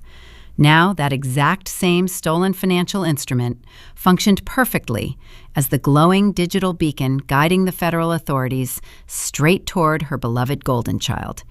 Her favorite tool of psychological destruction had effortlessly transformed into their inescapable concrete snare. The paralyzing realization violently washed over my relatives. They were not merely facing a simple municipal trespassing citation. They were facing decades inside a maximum security penitentiary environment. Trent stared at the golden federal crest printed loudly upon the agent's jacket. His manufactured bravado, which he utilized to terrorize vulnerable subordinates for many years, instantly shattered into a million pathetic, microscopic pieces. He realized the absolute finality of his terrifying predicament. The government possessed his secret offshore routing numbers. They possessed the fraudulent corporate ledgers. His entire criminal empire was permanently collapsing right on my manicured front lawn. Pure biological instinct aggressively overtook basic logical reasoning. Panic completely hijacked his central nervous system. Trent violently shoved his elderly mother aside. He spun around rapidly, his expensive leather shoes slipping briefly upon the frost-covered pavement. He desperately sprinted toward the narrow gap located between the parked police cruisers. He foolishly believed he could somehow outrun a massive coordinated governmental raid on foot. He barely managed to cover 3 yards. A heavily armored county deputy intercepted his pathetic flight path with devastating physical momentum. The officer launched his entire body weight forward, executing a flawless and brutal tactical tackle. The violent physical impact sounded incredibly hollow over the sensitive audio feed. Trent collapsed hard onto the frozen earth. His arrogant face smashed forcefully into my perfectly maintained winter landscaping. A thick spray of cold mud and crushed dormant grass erupted around his expensive tailored overcoat. The sudden collision expelled the oxygen entirely from his lungs, producing a loud, agonizing wheeze that echoed down the quiet suburban street. The deputy did not hesitate for a single microsecond. He aggressively pinned the gasping fugitive against the muddy ground, driving a heavy knee directly into the center of his spine. He grabbed the wrists of my brother, violently twisting his arms backward until the heavy steel handcuffs ratcheted tightly shut with a series of sharp mechanical clicks. The officer loudly declared that the suspect was officially under federal arrest for aggravated wire fraud and international money laundering. Ashley watched her wealthy husband getting physically crushed into the wet dirt. The strikingly beautiful African-American woman let out a piercing, hysterical scream. She had married Trent exclusively for his perceived financial dominance and elevated social status. She constantly demanded imported European furniture, exotic tropical vacations, and an endless supply of designer clothing. She actively participated in his fraudulent schemes by intentionally signing forged corporate documents to legally shield his stolen assets. She foolishly believed her stunning physical appearance granted her permanent immunity from strict judicial consequences. 2 female federal agents swiftly flanked my terrified sister-in-law. They unceremoniously grabbed her trembling arms. Ashley thrashed wildly, screaming loudly about her expensive suede boots getting ruined in the mud, frantically demanding they contact her private attorney immediately. Her chaotic struggling proved completely futile against the trained professionals. The agents expertly secured her wrists behind her back, locking another set of cold metal restraints into place. They forcefully marched the weeping, disgraced socialite toward the rear passenger compartment of a waiting government transport vehicle. The entire neighborhood actively watched the incredible spectacle unfold. Dozens of affluent residents stood securely on their respective porches, wrapped in thick winter robes, sipping premium hot coffee, while observing the absolute destruction of a fraudulent dynasty. My family had always obsessed over projecting a flawless public image. They firmly believed maintaining the outward appearance of massive success was far more important than actual moral integrity. Now, their carefully curated facade was entirely annihilated in front of an eager, gossiping audience. The driveway was completely secure. The violent physical threat to my sanctuary was entirely neutralized. The primary architects of my prolonged financial torture were currently securely chained inside official government vehicles. The federal net had flawlessly executed its designated strategic purpose. I zoomed the digital camera lens tightly onto the final remaining target, standing frozen upon the sidewalk. Brenda was entirely alone. She stood perfectly motionless near the municipal storm drain, her heavy wool coat hanging loosely over her shrinking frame. The devastating reality of the morning had finally penetrated her thick, impenetrable armor of parental entitlement. Her favorite golden son, the very man she literally sacrificed my future to protect, was currently covered in freezing mud and facing a lengthy federal prison sentence. Her glamorous, demanding daughter-in-law was detained and locked securely inside a dark transport cabin. The stolen residential kingdom she arrogantly believed she rightfully possessed was currently swarming with hostile law enforcement personnel. Every single manipulative mechanism she previously utilized to control her environment was permanently stripped away. She possessed zero financial leverage. She possessed zero physical intimidation tactics. She could no longer weaponize family loyalty because she had violently destroyed the very concept of our kinship when she ordered her son to shatter my glass door. She slowly raised her head, staring blankly toward the shattered patio entrance of my home. The rotating emergency vehicle lights cast harsh, terrifying shadows across her deeply lined face. She looked incredibly old, profoundly isolated, and completely defeated. The absolute silence surrounding her felt significantly heavier than a physical weight. The authorities had successfully dismantled the primary criminal operation. They had secured the fraudulent actors responsible for the major financial thefts. But the ultimate architect of my lifelong psychological suffering remained standing freely on the cold pavement. The profound absence of her immediate arrest created a chilling, unexpected void in the chaotic morning atmosphere. If Trent was the aggressive muscle and Ashley was the superficial beneficiary, Brenda was the toxic root system that nourished the entire poisonous tree. The ultimate resolution regarding the isolated matriarch remained a terrifying uncertainty, leaving a dark promise of impending consequences hovering heavily in the freezing suburban air. The massive governmental transport automobiles slowly faded into the thick morning fog, carrying my treacherous sibling away toward an inevitable maximum security processing facility. My elderly mother remained entirely isolated upon the freezing municipal sidewalk. She stared blankly at the gigantic commercial rental vehicle parked aggressively within my driveway. She possessed absolutely zero knowledge regarding how to successfully operate such a heavy mechanical transport. Her primary method of escape, alongside her stolen source of infinite monetary capital, had just vanished completely. The curious neighborhood spectators began retreating quietly inside their warm, expensive dwellings, their morning entertainment permanently concluded. Brenda stood utterly motionless, resembling a deposed tyrant, surveying the smoking ruins of her obliterated empire. Inside the quiet wooden sanctuary situated overlooking the remote, frozen lake, a sudden, sharp vibration disrupted the profound silence. My cellular device illuminated brightly across the polished mahogany desk.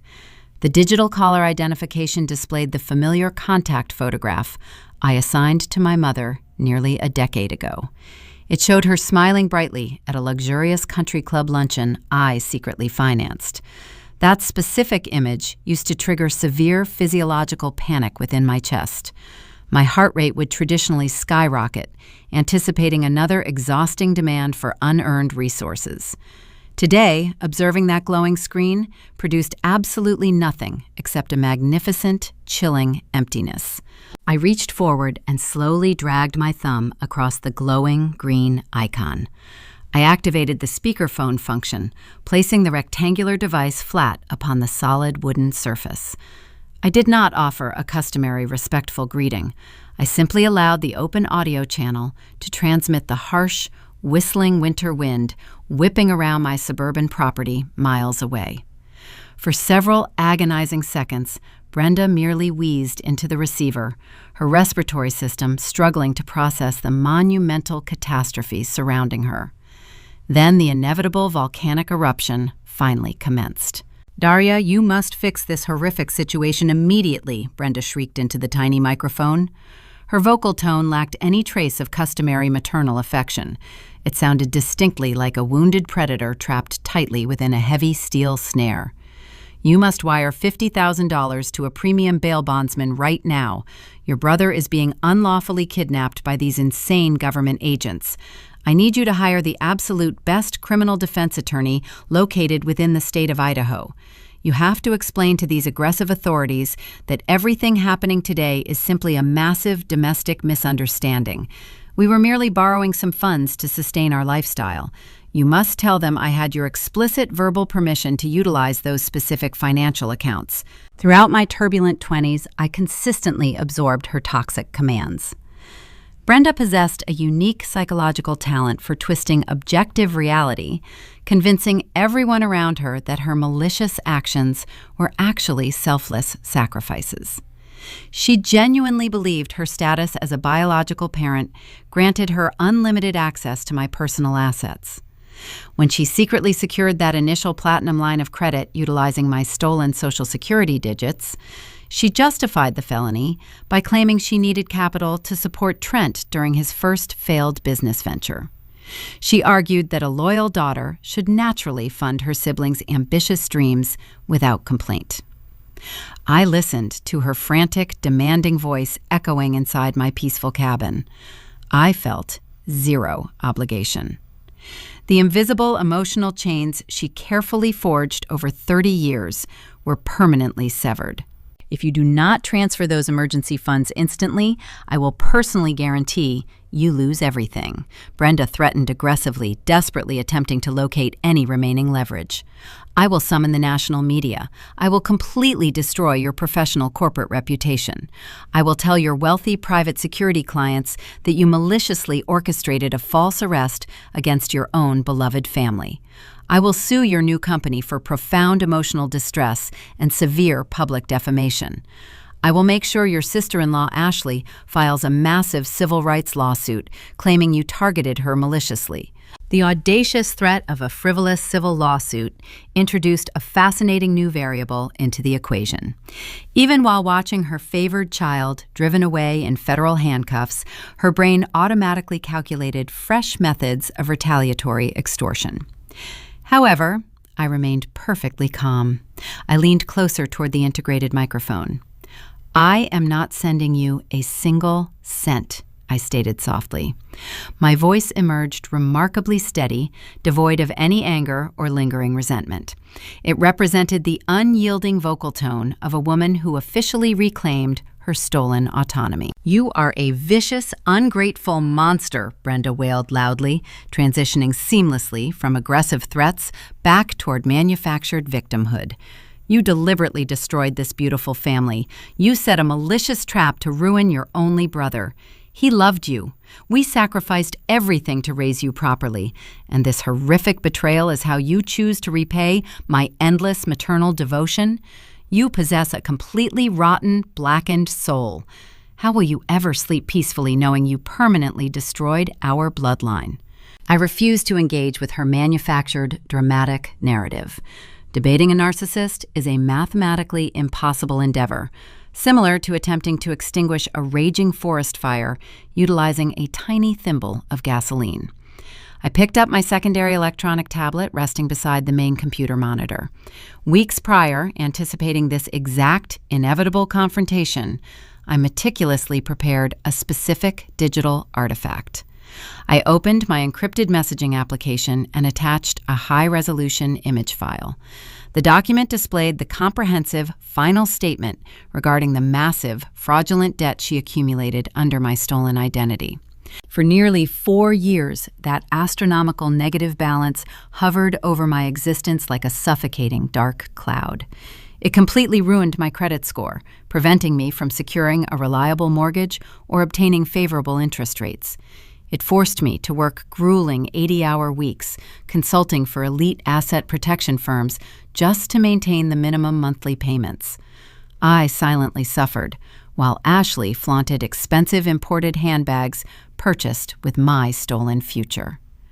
My beautiful African-American sister-in-law had happily paraded those luxurious accessories at every single holiday gathering, constantly mocking my modest wardrobe, completely oblivious to the fact that I was secretly funding her extravagant aesthetic.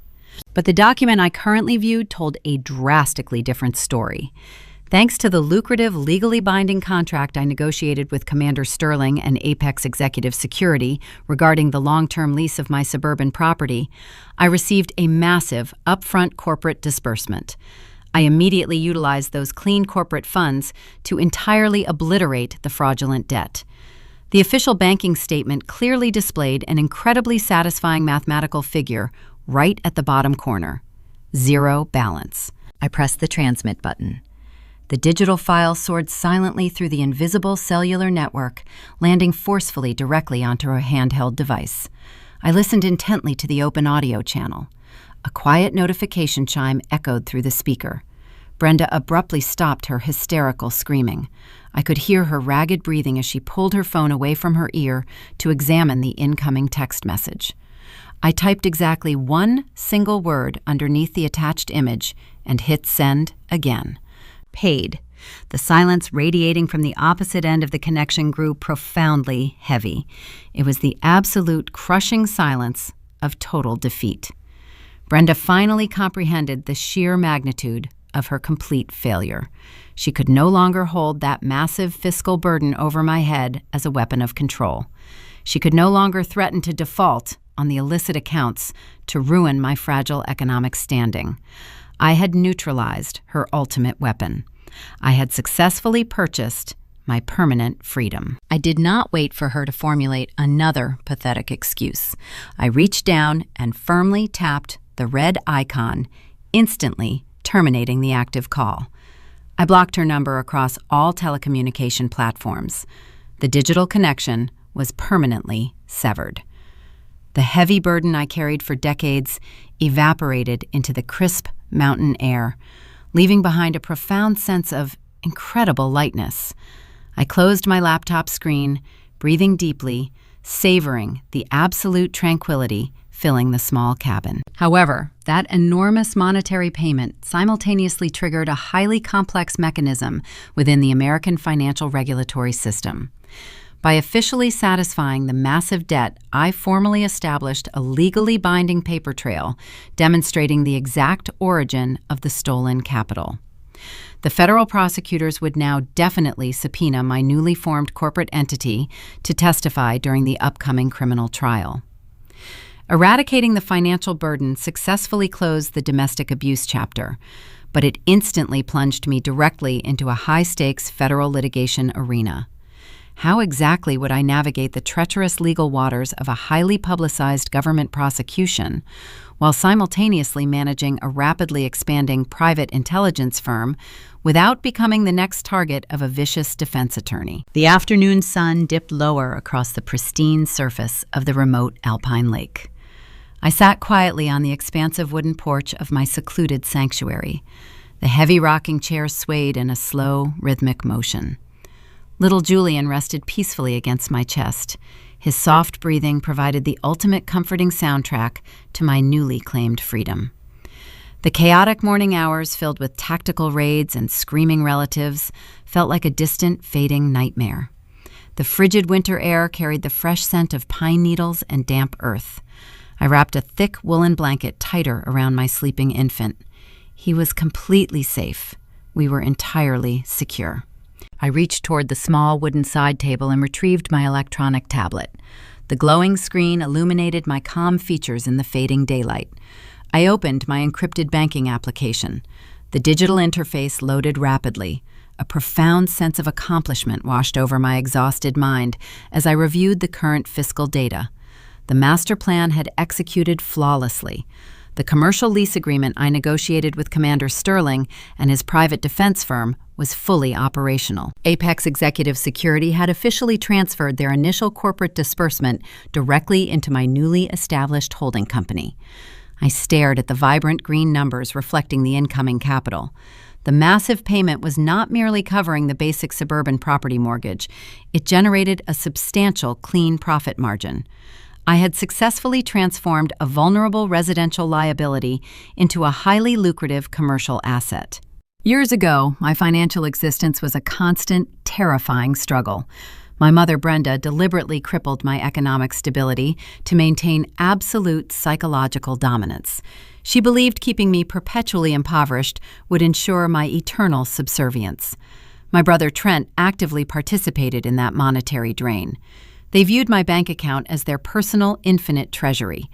Every time I attempted to establish a rudimentary savings fund, a sudden manufactured family emergency would conveniently arise. I would be emotionally blackmailed into liquidating my meager assets to rescue them from their own reckless consequences. Trent was aided in his consumption by his gorgeous African-American wife, Ashley, who constantly demanded supreme luxury. She had grown up in an environment prioritizing superficial appearances above fundamental integrity. She possessed incredible natural beauty. Her tall, elegant frame and flawless dark skin commanded immediate attention whenever she entered high society events. Unfortunately, she utilized those remarkable physical gifts exclusively to extract wealth from vulnerable individuals. She married Trent strictly because he promised her an unending supply of lavish resources. She actively ignored the glaringly obvious signs of his profound business failures. When the legitimate venture capital completely dried up, Ashley simply demanded more expensive vacations and luxury vehicles. She knowingly signed forged legal documents to shield Trent from regulatory scrutiny. She became an active, willing participant in the massive financial fraud, destroying my personal credit history. Seeing her securely handcuffed and placed inside that dark federal vehicle provided immense satisfaction. The justice system finally held her accountable for her malicious greed. That parasitic dynamic was permanently eradicated. The financial architecture I recently constructed was utterly impenetrable. By transferring the suburban deed into an anonymous limited liability corporation, I legally severed any personal connection to the asset. Sterling secured the location as a forward operating base for his high net worth clients. His organization required a discreet, fortified location near the city center. My property provided the perfect strategic geometry. In exchange for exclusive access, they paid a premium commercial rate. My housing expenses vanished. My passive income multiplied. The wooden rocking chair continued its steady, comforting movement. The rhythmic creaking sound blended perfectly with the gentle splashing of small waves against the distant dock. A large, snowy owl glided silently overhead, hunting in the gathering twilight. The magnificent predatory bird reminded me of Commander Sterling and his highly trained operatives. They were quiet, efficient, and absolutely devastating when provoked. I felt a deep sense of gratitude toward the veteran security expert. He executed his complex role with flawless precision. He never once questioned my strategic directives. He treated me with the profound professional respect I had been systematically denied my entire life. I gently adjusted Julian in my arms. He shifted slightly, letting out a tiny, contented sigh. I smiled down at his perfect, innocent face. I would never allow him to experience the suffocating anxiety of generational poverty. I would never weaponize money to control his future choices.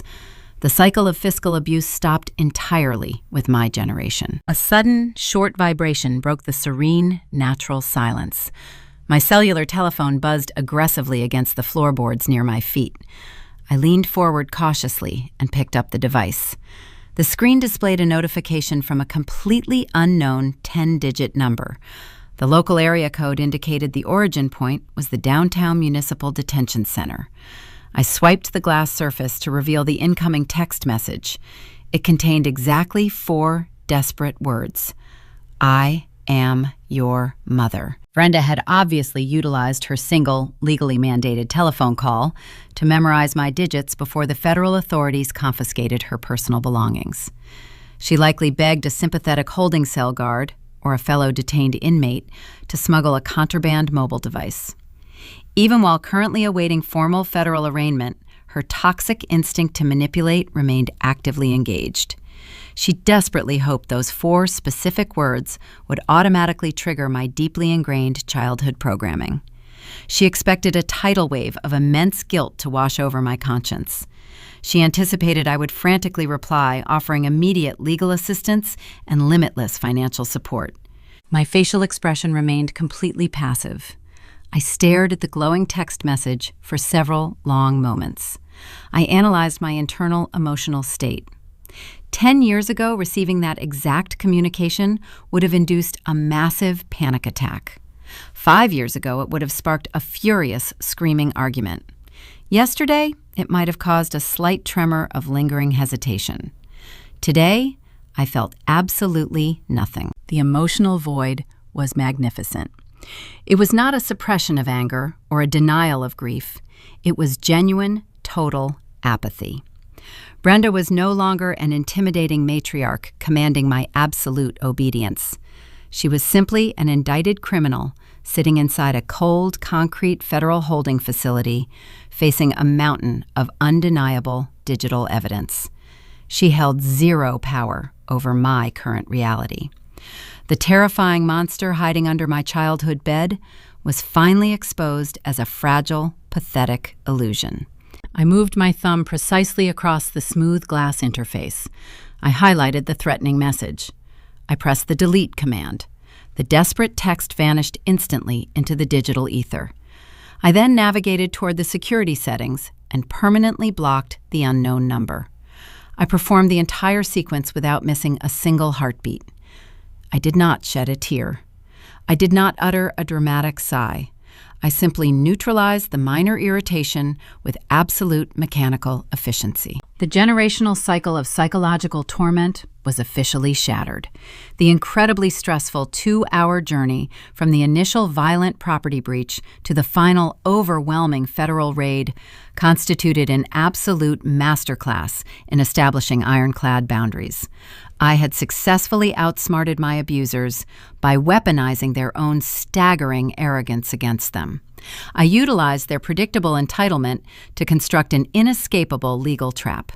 They walked willingly into their own destruction because they fundamentally underestimated my intelligence and my absolute resolve. I set the silenced telephone back onto the table.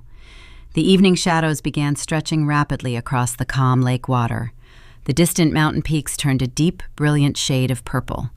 The natural beauty surrounding my isolated sanctuary felt incredibly validating. However, the brilliant execution of my defensive strategy inevitably created a fascinating new complication. The federal investigator, Special Agent Harrison, now possessed my comprehensive forensic accounting reports. He witnessed firsthand my profound ability to systematically dismantle a complex fraudulent enterprise utilizing deep data analysis and psychological profiling. My methods were unorthodox, but undeniably effective. Earlier that morning, just before the tactical teams departed the suburban cul-de-sac, Harrison had handed Commander Sterling a sealed white envelope specifically addressed to my corporate entity. Inside that envelope was not a criminal subpoena. It was a highly confidential request for independent consulting services. The United States government possessed numerous other complicated white-collar criminal targets. They desperately needed contractors who could analyze intricate family dynamics and construct flawless digital traps to capture elusive corporate predators. I gazed out over the darkening water, my mind rapidly processing this unexpected, lucrative opportunity. I had successfully liberated myself from domestic tyranny. Now the most powerful law enforcement apparatus on the planet wanted to weaponize my specific intellectual trauma for national security purposes. The family war was officially concluded, but the federal contract negotiations were just beginning, promising a future far more thrilling than anything I could have previously imagined. The water of the Alpine Lake remains perfectly still as the evening descends, acting as a flawless mirror reflecting the darkening, bruised sky. I sit on the porch, feeling the steady, rhythmic rise and fall of Julian's chest against my own. In the aftermath of the storm, after the sirens have faded, after the heavy gavels have fallen, and after the final, desperate pleas have been silenced, what remains is not a fleeting feeling of triumph, but a profound, resonant quiet. It is in this profound quiet that the true, staggering weight of the past 2 decades finally settles over my exhausted shoulders. The spectacular chaos of my family's collapse was never truly about stolen credit cards, forged lease agreements, or shattered patio glass. It was about the terrifying, inescapable consequences of a corrupted foundation. It was about the tragic, willful misinterpretation of what it fundamentally means to raise and nurture a child in modern society. When we carefully examine the intricate tapestry of the traditional American family, we frequently romanticize the concept of unconditional support. We are taught from a very young age that a parent's primary sacred duty is to provide a significantly better life for their offspring, to aggressively shield them from the harsh, unforgiving edges of a competitive world. My mother, Brenda, maliciously weaponized this beautiful societal ideal, twisting it into a suffocating, unbreakable doctrine of entitlement. She honestly believed that loving her son meant insulating him from the natural, necessary consequences of his own disastrous actions. Every single time Trent stumbled, every time his blinding arrogance led him directly into a self-made trap, she was there to frantically pave over his monumental mistakes with my stolen future. She loudly called it fierce familial loyalty. In reality, it was the systematic, deliberate destruction of his moral character. True effective parenting within our complex culture requires an agonizing, beautiful courage. The specific courage to step back and let a child fail. Deep honesty is not merely the simple absence of spoken lies. It is the steadfast presence of incredibly difficult truths. Brenda never once possessed the basic emotional fortitude to sit her golden child down and tell him that he was wrong, that his massive ambition severely lacked the necessary scaffolding of hard work and basic integrity. By artificially inflating his financial success and hiding his failures, she permanently robbed him of the crucial opportunity to develop genuine, lasting resilience. She blindly handed him a glorious kingdom built entirely on shifting sand and foolishly expected the relentless tides of reality to somehow alter their natural course just for him. When parents tragically confuse enabling with protecting, they do not raise capable, independent adults. They inadvertently cultivate fragile, demanding tyrants who completely shatter the moment the outside world finally refuses to bow to their demands. The deep, insidious poison of blatant favoritism destroyed our family unit long before the federal agents ever arrived on my frozen lawn. A household simply cannot sustain itself when the internal scales of justice are permanently, deliberately rigged. Fairness is the silent, essential bedrock of trust between a parent and a growing child. When a mother openly and repeatedly sacrifices one sibling upon the demanding altar of another's fragile ego, it creates a profound, agonizing emotional fracture that reverberates through entire generations. I spent my entire childhood slowly learning that my inherent worth was strictly conditional, tied exclusively to my financial utility and silent obedience. My brother learned the exact opposite, that his worth was absolute, completely detached from his morality or his empathy. Neither of us was ever taught how to be a properly functioning human being. We were rigidly assigned distinct roles in a twisted, toxic domestic play, strictly forbidden from ever breaking character. Emotional awareness is perhaps the absolute most critical, yet most frequently neglected component of long-term parental guidance. It desperately requires a parent to look far past their own selfish reflection and truly see the independent, complex soul forming right before them.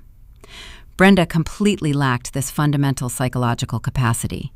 She viewed her children merely as convenient extensions of her own desperate vanity.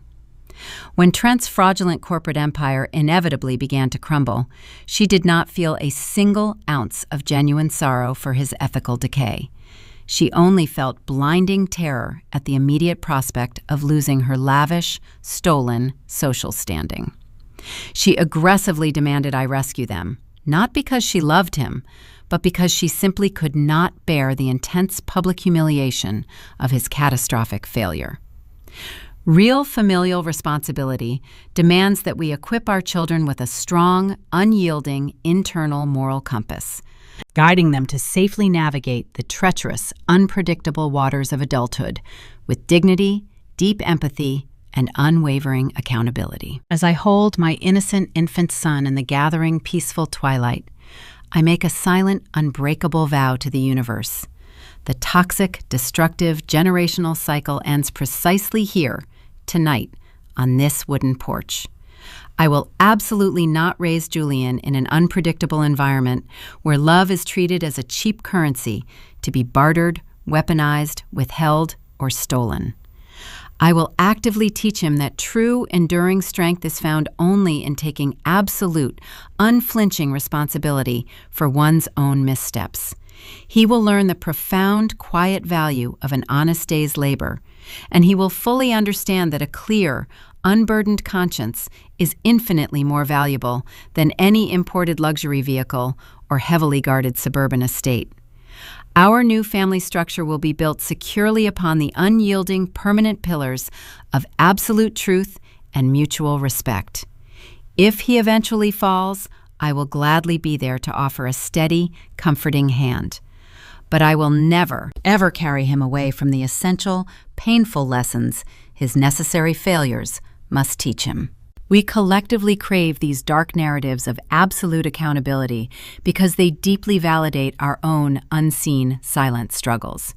If you find yourself strongly resonating with the complicated, often agonizing realities of breaking toxic familial bonds, establishing firm boundaries, and fearlessly reclaiming your own stolen narrative, I warmly invite you to subscribe and follow the channel Linda Vengeance. We passionately explore these deep, twisting psychological journeys, carefully unraveling the intricate hidden webs of emotional manipulation and loudly celebrating the absolute thrilling triumph of personal justice. Join our growing community as we continue to shine a brilliant, unforgiving light directly into the darkest corners of domestic betrayal, finding incredible empowerment and lasting peace in the unfiltered truth. The night air grows significantly colder against my skin, and the first solitary brilliant star pierces the vast, empty canvas hovering above the jagged mountain ridge. I pull the heavy, warm woolen blanket a little tighter around Julian, suddenly feeling a strange, fleeting chill that has absolutely nothing to do with the bitter winter wind blowing off the lake. I have successfully built an impenetrable fortress to perfectly protect my young son from the terrifying monsters I intimately knew, the familiar ones who shared my exact blood and my last name. But as I look out into the deep, impenetrable darkness stretching endlessly across the frozen water, a haunting, unanswerable question lingers heavily in the absolute silence. Have I truly, completely severed the invisible, deeply tangled roots of my traumatic upbringing, or are the quiet shadows of our shared past simply waiting patiently for us to eventually lower our guard, subtly and dangerously reshaping themselves into new, completely unrecognizable forms for the very next generation?